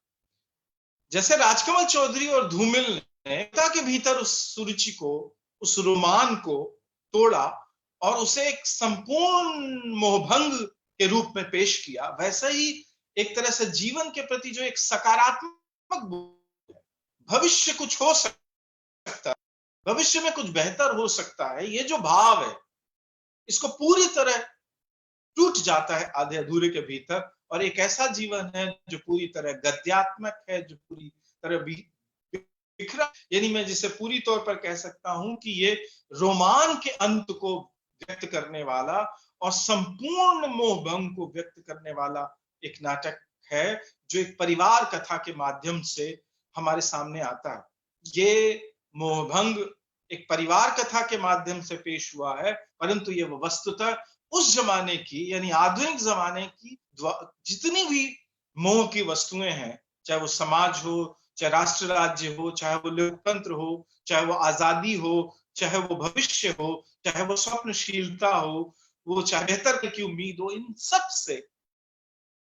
सब में एक टूटन, एक दरार, एक बड़ी दरार हमें देखने को मिलती है, जिसे हम मोहभंग कहते हैं। और आधे अधूरे एक ढंग से, जैसे राजकमल चौधरी और धूमिल संपूर्ण मोहभंग के कवि हैं हिंदी में, ठीक उसी तरह मोहन राकेश भी आधे अधूरे के माध्यम से इस मोहभंग को व्यक्त करते हैं। तो दृश्यबंध के माध्यम से उस मोहभंग को, उस विखराव को, उस स्वप्नहीनता को, उस रोमानहीनता को प्रकट करते हैं मोहन राकेश। एक तरह से दृश्यबंध का इतना खूबसूरत इस्तेमाल शायद ही उस समय में कोई और दूसरा नाटककार हिंदी में और दूसरी भारतीय भाषाओं में कर रहा हो। यहाँ ये बात भी कहनी जरूरी है कि आषाढ़ का एक दिन और आधे अधूरे में जिस तरह से दृश्यबंध के साथ प्रॉपर्टीज का मतलब वे वस्तुएं जिन्हें मंच पर अभिनेता इस्तेमाल करता है, जैसे कि कैंची, जैसे कि अखबार, जैसे कि फाइल, जैसे चाय की प्याली, ये तमाम, जैसे कि छड़ी, जैसे कि टोपी, जैसे कि आषाढ़ का एक दिन में वो सूप जिसमें अनाज फटका जाता है, या वो घड़ा जो उठाया जाता है, इस तरह की जो चीजें जो अभिनेता अपने हाथ से इस्तेमाल करता है, उन्हें हम प्रॉपर्टीज कहते हैं। तो मोहन राकेश ने अपने नाटकों में सिर्फ दृश्यबंध की कला का, यानी यथार्थवाद का जो सबसे महत्वपूर्ण पहलू है, सिर्फ उसका ही इस्तेमाल नहीं किया, बल्कि प्रॉपर्टीज का भी बहुत ही कलात्मक और बखूबी इस्तेमाल करने की कोशिश उन्होंने की। ये बात कह देना भी जरूरी है कि मोहन राकेश ने एक बहुत ही संभावनापूर्ण नाट्यालेख हमारे सामने रखा। यानी दो तरह के नाट्यालेख हो सकते हैं, रिटन स्क्रिप्ट हो सकती है। एक वो स्क्रिप्ट जो नाट्य मंडलियों को करने के लिए तो उकसाए, पर नाट्य मंडली के भीतर, रंग मंडली के भीतर जो अलग अलग तरह का काम करने वाले कलाकार हैं या कलावंत हैं, उनकी कलात्मकता को प्रकट करने का अवसर ना दे। यानी एक बंधा हुआ, चौखटे में जड़ा हुआ एक नाटक हो सकता है, जैसे मैं बंद नाट्यालेख कह रहा हूं, जिसमें निर्देशक के लिए, अभिनेता के लिए, परिपार्श्वक के लिए, संगीतकार के लिए, प्रकाश योजना करने वाले व्यक्ति के लिए कोई स्पेस ना, उसकी कलात्मकता को उभरने का कोई अवसर ना मिले। लेकिन एक दूसरा नाटक हो सकता है समानांतर, जिसमें नाटककार एक मुक्त, एक ढीला ढाला ढांचा नाटक का पेश करे, और वो ढीले ढाले नाटक के ढांचे के आधार पर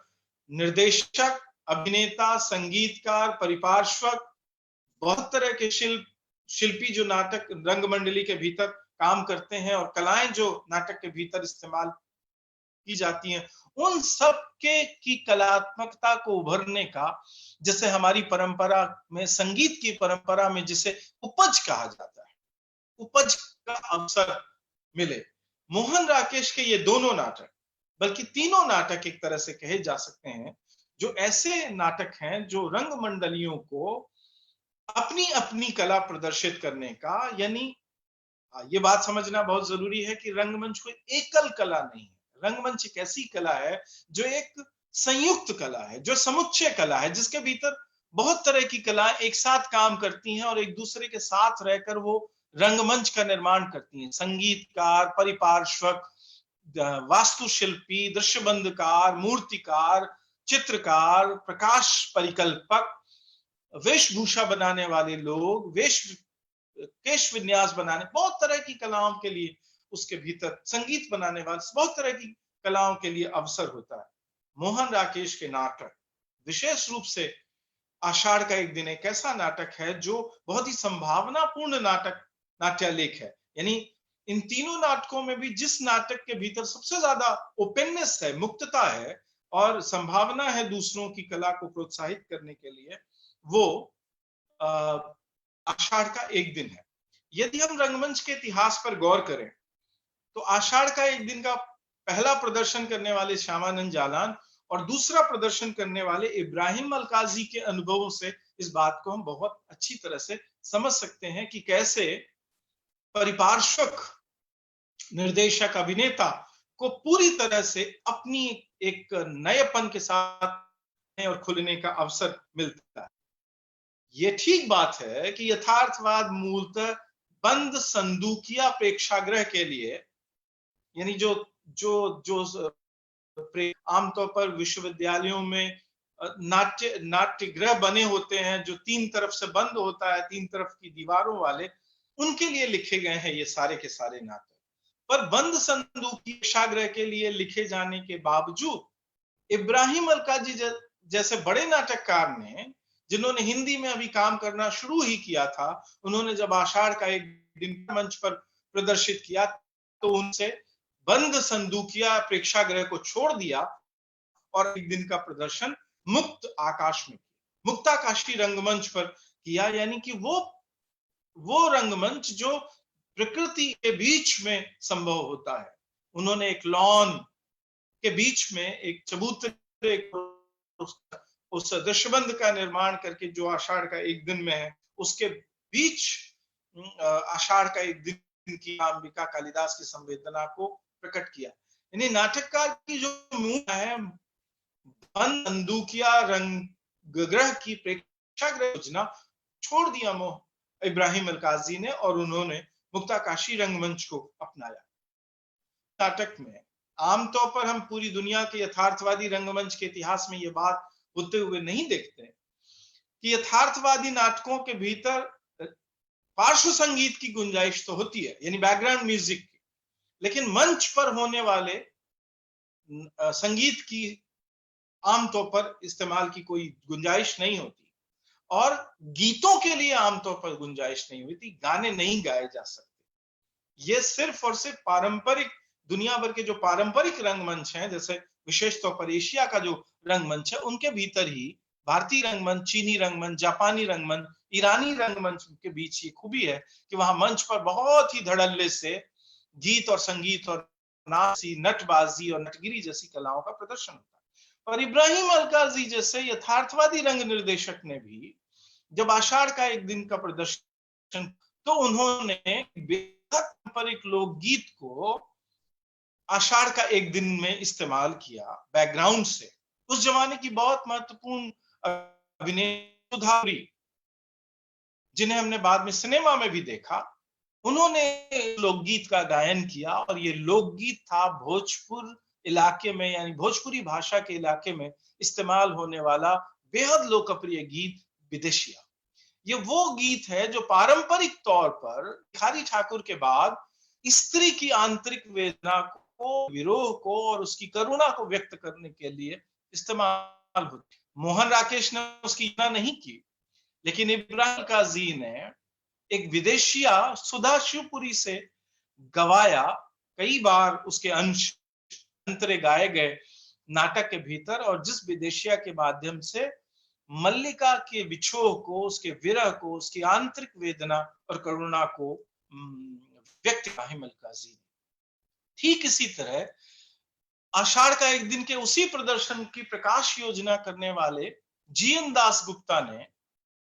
जो प्रकाश परिकल्पना की, उस प्रकाश परिकल्पना में भी उनको अपनी रचनात्मकता को दिखाने का अवसर। मैं सिर्फ एक उदाहरण के तौर पर व्यक्त कर रहा हूं। उन्होंने लिखा, बाद में लिखा कि वो दृश्यबंध, जिस दृश्यबंध का निर्माण या जिसकी रचना इब्राहिम अल काजी ने की थी, जिसमें आषाढ़ का एक दिन के मंच पर एक पेड़ था, इस दृश्यबंध के बाहर जब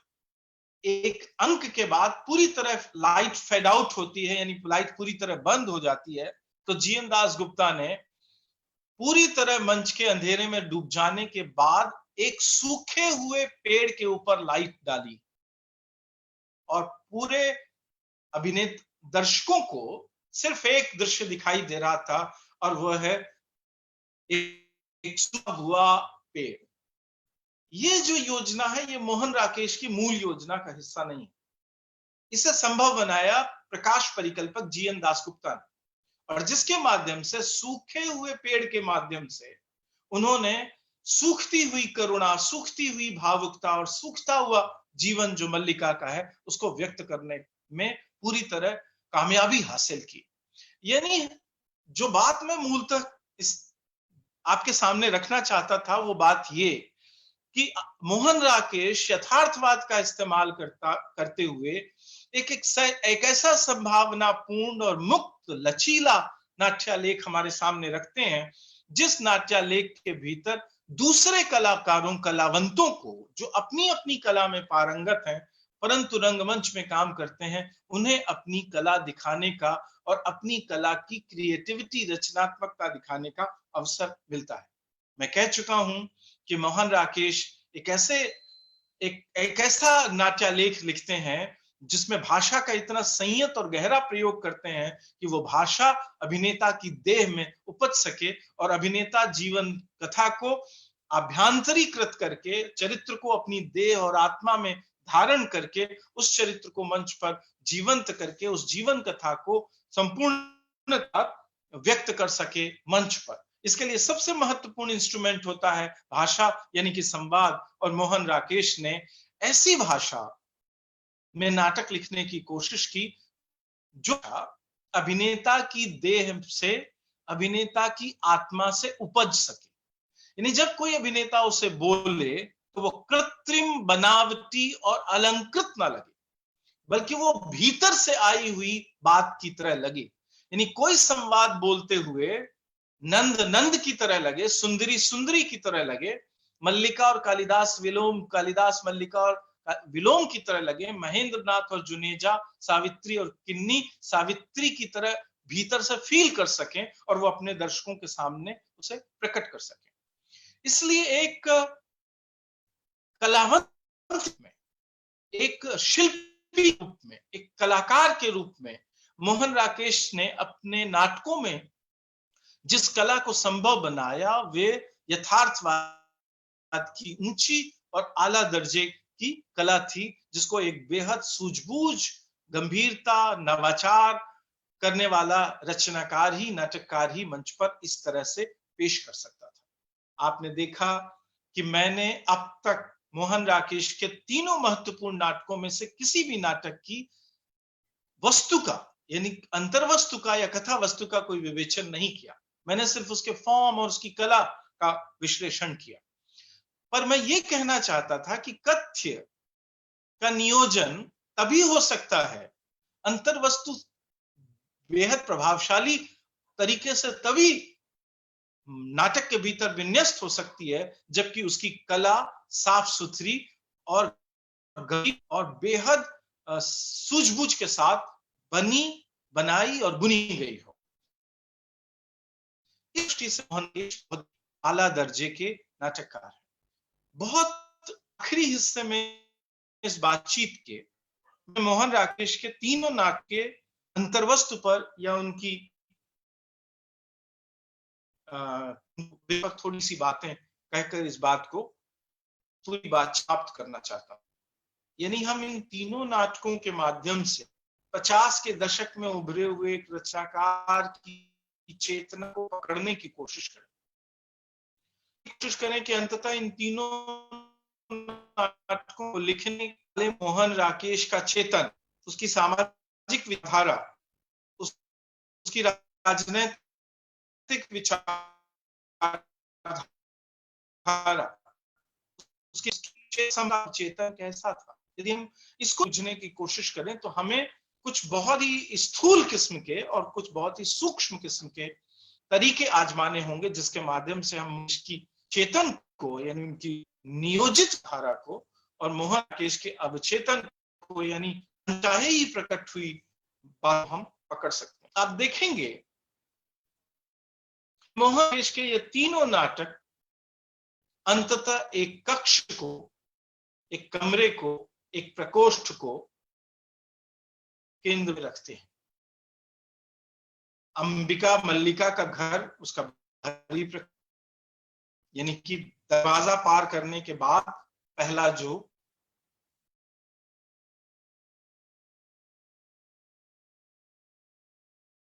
मानी लहरों के राजहंस के मामले में नंदुरी का अंतःकक्ष और आधे अधूरे हैं वो जगह जो किसी एक कक्ष में पर सबके किसी परिवार के भीतर, किसी के भीतर जो सबसे डेमोक्रेटिक स्पेस होता है, जहां सबकी आवाजाही होती है और सब आ जा सकते हैं, वह स्पेस, उसको आधार बनाया, उसको दृश्यबंध बनाया। यानी कि पूरे की पूरा जो घटनाक्रम घटित होता है मोहन नाटकों में, वो अंततः कहां घटित हो रहा है? घर के कमरों के भीतर, घर के प्रकोष्ठ के भीतर। समझने की कोशिश करूं या जानने की कोशिश करूं कि अंततः मोहन राकेश ऐसा क्यों करते हैं, तो मैं ये भी देख पाता हूं कि अंततः ये तीनों नाटक अपनी तमाम सामाजिक और दार्शनिक समस्याओं को उठाने के बावजूद अंततः स्त्री पुरुष संबंध के नाटक है। यानी दूसरी समस्याएं भी नाटक के भीतर हैं, परंतु जो चीज बेस करती है, जो चीज आधारभूत है, वो है घर और परिवार की समस्या, यानी घर और परिवार की बनावट और बुनावट और स्त्री पुरुष संबंध की समस्या। आखिर फैमिली को और स्त्री पुरुष संबंध को, यानी कि परिवार के अंतः को राकेश ने अपने सभी नाटकों में प्रमुख जगह क्यों दी, या वहीं क्या वो दिल से मोहन राकेश को आकर्षित करते थे और उन्हें लगता था कि नाट्य आकल्पन की दृष्टि से पूरी जीवन कथा को इसके माध्यम जा सकता है, या कि इसके पीछे उनके चेतन अवचेतन का कोई और पहलू है। ध्यान रखना जरूरी है, मोहन राकेश के इन तीनों नाटकों में समाज का वो रूप प्रकट नहीं होता, यानी समाज अपनी संपूर्णता के साथ, ज्यादा विविधतरीयता के साथ प्रकट होता, जैसा कि कबीर तनवीर के नाटकों में, विजय तेंदुलकर के नाटकों में हम उन्हें उभरता हुआ देखते हैं। यानी कि आषाढ़ का एक दिन से पहले लिखे हुए नाटक आगरा देखते हैं, हमें पूरा समाज उसके बीच उभरता हुआ दिखाई देता है, समाज के वर्ग दिखाई देते हैं। परंतु मोहन राकेश ऐसा नहीं होता। मोहन राकेश के यहाँ अंततः समाज को पहचानने के लिए जिस इकाई का इस्तेमाल नाम और इकाई है समाज की, एक ऐसी संस्था है सर्वाधिक स्थिर बनी रहती है। यानी बाहरी तौर पर जब दुनिया में समाजों के भीतर, राष्ट्र राज्यों के भीतर वैश्विक क्रांतियां घटित होती हैं, सामाजिक क्रांतियां घटित होती हैं, तब भी परिवार नाम की इकाई स्थिर बनी रहती है। यानी जब आप जनतंत्र का विकास कर लेते हैं समाज में और राजनीति में, तब भी परिवार जनतंत्र के लिए भटकता रहता है और जनतंत्र की तलाश में संघर्ष करता रहता है। इसलिए चूंकि बेहद प्रभावशाली, बेहद वर्चस्वकारी, बेहद दमनकारी, लेकिन बेहद स्थिर और एक तरह से समाज की एक बेहद नियामक इकाई है, इसलिए ये बहुत बहुत महत्वपूर्ण है कि मोहन राकेश ने परिवार के माध्यम से व्यक्तियों को और परिवार के माध्यम से समाज को पढ़ने की कोशिश। ये बात भी बेहद महत्वपूर्ण है कि अंततः ये तीनों नाटक स्त्री केंद्रीय नाटक है। यानी आज जो हमारी चेतना का विकास जिस तरह से हुआ है, यानी इन तीनों नाटकों के जिस तरह से 80 या 90 के पहले जिस तरह रहा है, यानी जितने तरह के पाठ उसके संभव हुए हैं, उनसे एक बिल्कुल भिन्न तरह का पाठ हम 90 के तीनों नाटकों कर सकते हैं। और ये पाठ स्त्री केंद्रीय पाठ है। इन तीनों नाटकों के माध्यम से हम समाज में स्त्री की उपस्थिति, परिवार के भीतर स्त्री की उपस्थिति का एक पूरा का पूरा विमर्श इन तीनों नाटकों के माध्यम से खड़ा कर सके हैं और स्त्री के बारे में मोहन राकेश और अंततः नई कविता और नई कहानी बने के यानी नेहरू युग के रचनाकारों संबंधी दृष्टिकोण का मूल्यांकन अवलोकन भी कर सकते हैं। ये ठीक है कि हम कोई स्त्रीवादी व्याख्या भले न कर सकें, पर इन नाटकों की एक स्त्री केंद्रीय व्याख्या जरूर है। इसकी एक छोटी सी कोशिश हमने पिछले अपने फेसबुक लाइव आषाढ़ का एक दिन का पर केंद्रित था, उसमें करने की कोशिश की थी। आप देखेंगे कि तीनों नाटकों में यदि मैं सारे अंतर्वस्तु के बाकी पहलुओं को छोड़ दूं तो तीनों नाटकों में अंततः तीनों नाटकों का समापन स्त्री के अकेलेपन से होता है। मल्लिका आषाढ़ का एक दिन के अंत में अपनी बेटी यानी भक्ष्य है उसको गोद में रखकर सर झुकाकर चुपचाप रोती है। सुंदरी लहरों के राजहंस में नंद द्वारा, जो कि बेहद राग से भरा हुआ एक पुरुष है, इस नाटक तंत्र व्याख्या करने की और स्पर्श करने की मैं सिर्फ एक पहलू पर खुद को केंद्रित कर रहा हूं कि नंद जो बहुत अधिक राग से भरा हुआ है, बेहद आसक्त है, लेकिन अंततः सुंदरी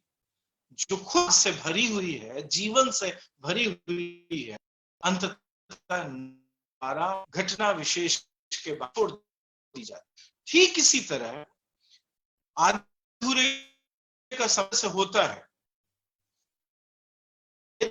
ठीक तो लगता है कि महेंद्र नाथ नाटक में लौट आता है, लेकिन ये बात बिल्कुल गहराई से सामने स्पष्ट है कि महेंद्र नाथ के आगमन से ठीक पहले महेंद्र नाथ का मित्र जुनैजा जिस तरीके से सावित्री के चरित्र का उद्घाटन करता है या सावित्री की तरह की व्याख्या अपने बेहदों के माध्यम से पेश करता है, ये तीनों जगह अंततः स्त्री को अकेलेपन में जाते हुए, पराजित होते हुए, परित्यक्त होते हुए दिखाया गया है। आखिर क्यों? आखिर मोहन राकेश के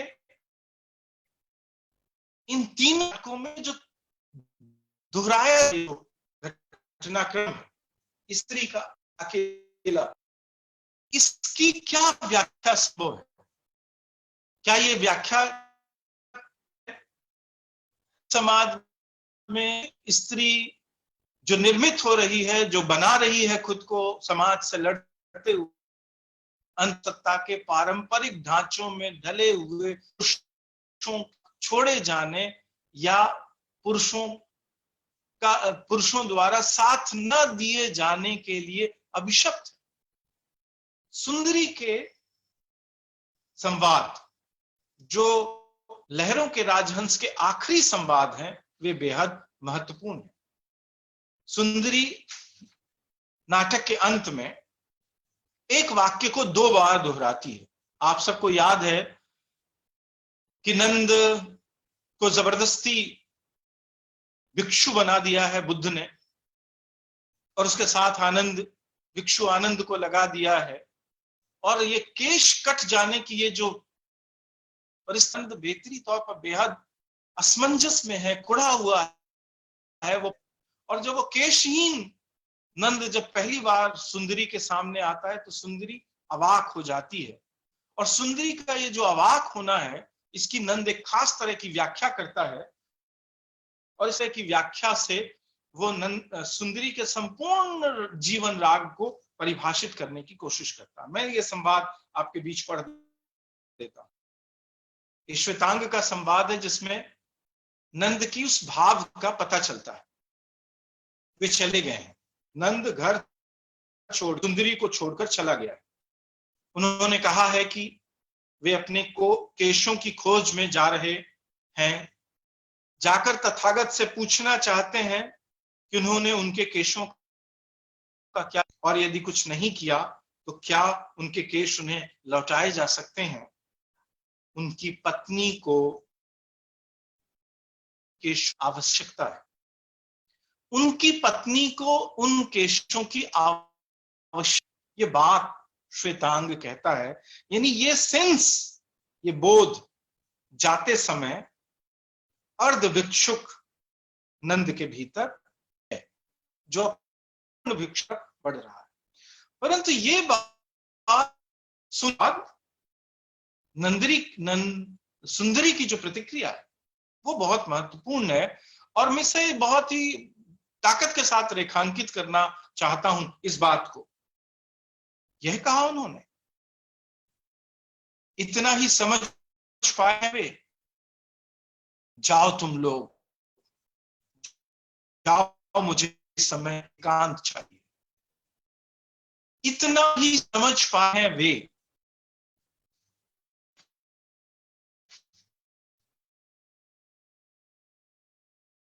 ये जो है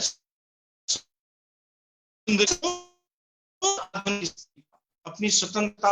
आधुनिक स्त्री प्रश्न है। जैसे नामवर सिंह ने लतिका के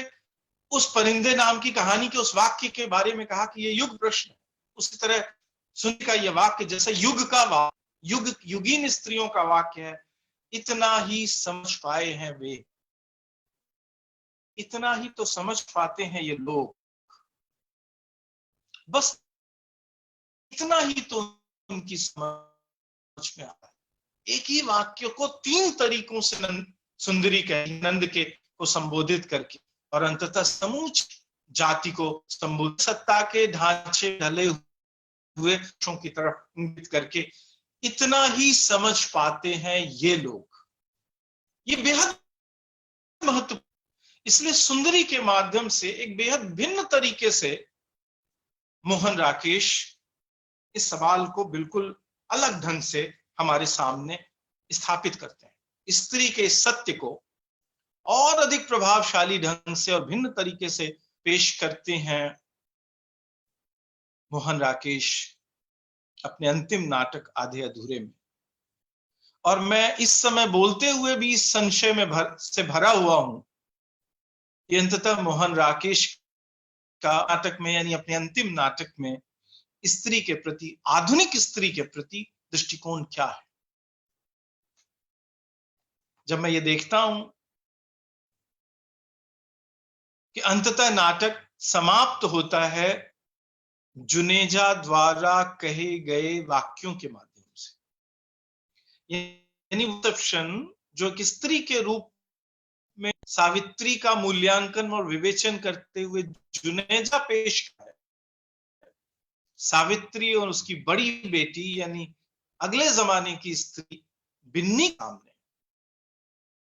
जहां वो पूरी तरह सावित्री के प्रति नकारात्मक है। मैं इस पाने में स्मरण कि क्या जुनेजा की विचारधारा को और जुनेजा के परसेप्शन मोहन राकेश का परसेप्शन माना जाए। लेकिन यह बात निश्चित तौर पर तय है कि नाटक के अंत में, शुरू में नाटक होता है तो वो सावित्री टूटन, उदासी, ऊबन, उसकी संघर्ष गाथा की तरह बढ़ देता है। परंतु जब जुनेजा नाटक में आता है तो एक तरह से वो जीवन कथा सावित्री की जीवन कथा के मन से विकसित होती है, जिसमें उसके परिवार की संघर्ष गाथा एक अलग ढंग से पेश होती है। जुनेजा द्वारा कहे गए संवाद एक तरह से नाटक के आखिरी संवाद हैं, जिसमें मैं अनिष्टा के बावजूद आज ये बात कह सकता हूं कि अंततः वो विजय घोषणा करते हैं। अंततः जो परसेप्शन है, जो नाटककार चाहता है कि दर्शक अपने साथ जाए, वो परसेप्शन जुनेजा का परसेप्शन है सावित्री के बारे में, और जिससे ये इस बात की ताकीद इस बात से भी होती है कि अंततः इस नाटक का शीर्षक भी उसी जगह से लिया गया है, यानी सावित्री के बारे में जो परसेप्शन जुनेजा का है, उस जुनेजा के परसेप्शन से ही आधे अधूरेपन की वो धारणा ली गई है जो सावित्री के चरित्र से उठाई गई है। यानी मोहन राकेश की चेतना, मोहन राकेश का परसेप्शन एक नाटककार के रूप में अंततः जो है या दोनों परसेप्शन बहुत अधिक एक दूसरे के नजदीक। ये बात कहने में कोई हिचक नहीं कि जुनेजा एक बेहद ही भयानक तरीके से पितृसत्तात्मक रखने वाला एक आधुनिक पुरुष है, जो भावनाओं की एक खोज करती हुई या भावनाओं की खोज में एक जीवन जीती हुई स्त्री की संपूर्ण नकारात्मकता के साथ लगभग एक ही जगह पर जाकर खड़े होकर देखता है, जहां सावित्री को हम बेहद एक नकारात्मक, और मैं बहुत मोटे शब्दों में कहूं, ये शब्द मुझे प्रिय नहीं, लेकिन एक चरित्रहीन स्त्री की तरह वो व्यक्त करने की कोशिश करता है। और वो सावित्री की यानी आधुनिक जीवन से लड़ती हुई एक स्त्री की एक बेहद नकारात्मक छवि के साथ ये नाटक का समापन होता है। जुनेजा का ये परसेप्शन जो अंततः मुझे नाटककार मोहन राकेश का के परसेप्शन के नजदीक लगता है, ये उस जमाने के पितृसत्तात्मक आधुनिक पुरुषों या आधुनिक पुत्रसत्तात्मक विचारों में ढले हुए पुरुषों की विचारधारा का सम्यक अभिव्यक्ति करता है, सम्यक झलक देता है, जहां अंततः एक पराजित स्त्री के रूप में अपने घर के भीतर ही सावित्री एक नकारात्मक बोध के साथ अकेले रहने के लिए विवश है। जब नाटक समाप्त होता है तो वो बेहद टूटी हुई एक कुर्सी पर, एक सोफे पर लुढ़क जाती है। लेकिन ये बेहद महत्वपूर्ण है कि जुनेजा जो ये पहलू रखता है, हम बड़ी लड़की के माध्यम से ये बात देखते हैं कि जुनेजा जिस पुरुष के प्रति सहानुभूति रखते हुए सावित्री का ये चरित्र मूल्यांकन करता है, यानी महेंद्रनाथ के पॉइंट ऑफ व्यू से, तो महेंद्रनाथ ने क्या किया है सावित्री के साथ, एक आधुनिक पुरुष के रूप में महेंद्रनाथ का सावित्री के साथ संबंध क्या है, इसे बताती है उसकी बड़ी बेटी बिन्नी, जो बताती है कि इन दोनों के बीच क्या क्या नहीं हुआ। और उस पूरी कथा में बिन्नी ये देख पाती है, पुरुष के रूप में परिवार से बाहर किए जाने वाले संघर्षों में पराजित होने के बाद अंततः महेंद्रनाथ अपनी समूची पराजय, अपनी समूची खींच, अपनी समूची टूटन उतारता है एक स्त्री के ऊपर और उसके साथ एक भयानक बर्ताव करता है। आप देखेंगे कि नाटक के भीतर, उस अकेले संवाद के भीतर, महेंद्रनाथ द्वारा बार बार सावित्री को पीटे जाने और बार बार वॉशरूम में ले जाकर कमोड जैसे पर उसके साथ दुर्व्यवहार किए जाने का अंकन होता है।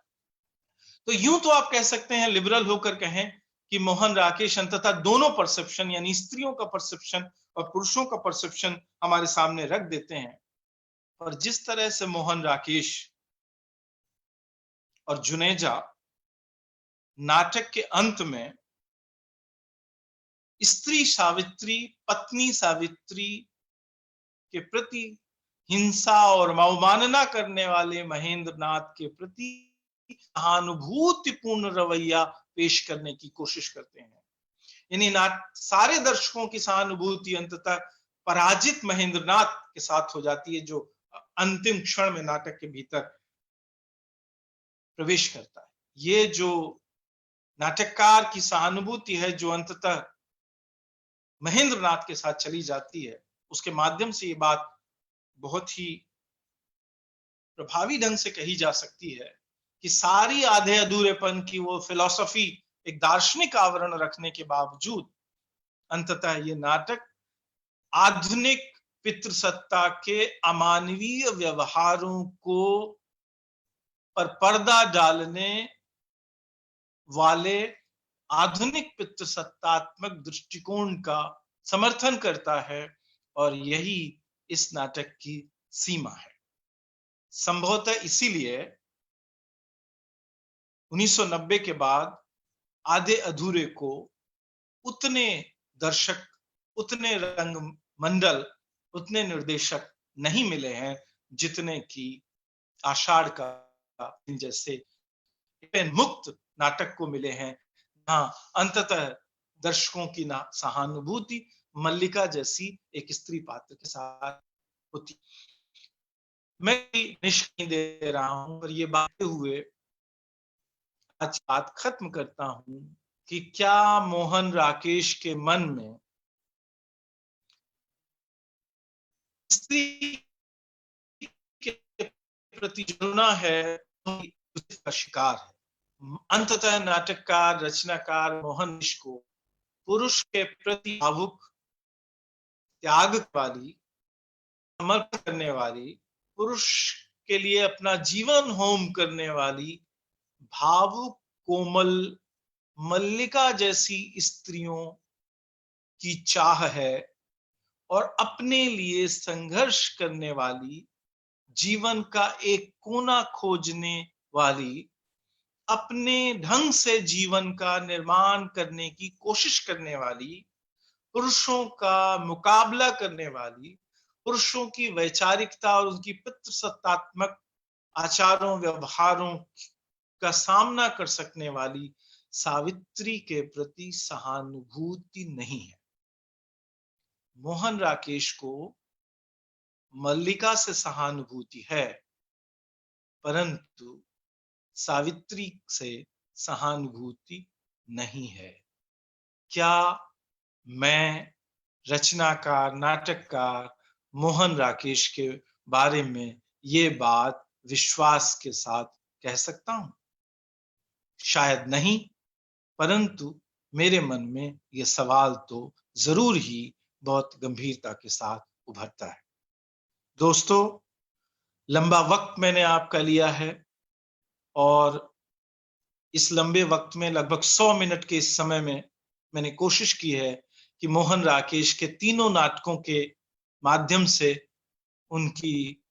नाट्य कला का, उनकी नाटककार की क्षमताओं का, और उनके नाटक के भीतर क्रमशः प्रवाहित होने वाली अंतर्वस्तु का या चेतना का एक छोटा सा अंश, एक छोटी सी वानगी आपके सामने पेश कर सकूं। यह मेरी ओर से अंतिम निष्कर्ष तो नहीं है, परंतु एक सवालिया निशान के साथ मैं आज यहीं खड़ा हूं, जहां से मैं आपसे ये बातें साझा कर रहा हूं। सबको बहुत बहुत धन्यवाद। आप सब ने इस लंबी बातचीत में हमारा साथ दिया, हमारे साथ आप रहे। आपने इन उलझन भरे विचारों को, जिनमें सुलझने उलझने की बहुत सारी तहें मौजूद हैं, को ध्यान से सुना। मैं आप सबके प्रति धन्यवाद देता हूं, अपनी ओर से, राजपाल एंड सन्स की ओर से, और मैं आभारी हूं राजपाल एंड सन्स का कि उन्होंने मुझे पुनः फेसबुक लाइव में आने का और इस तरह मोहन राकेश के बारे में नई परिस्थितियों में, नए जीवन में, नई चेतना के बीच से खड़े होकर उनको देखने का, उनका मूल्यांकन करने का अवसर दिया। बहुत बहुत धन्यवाद, शुक्रिया।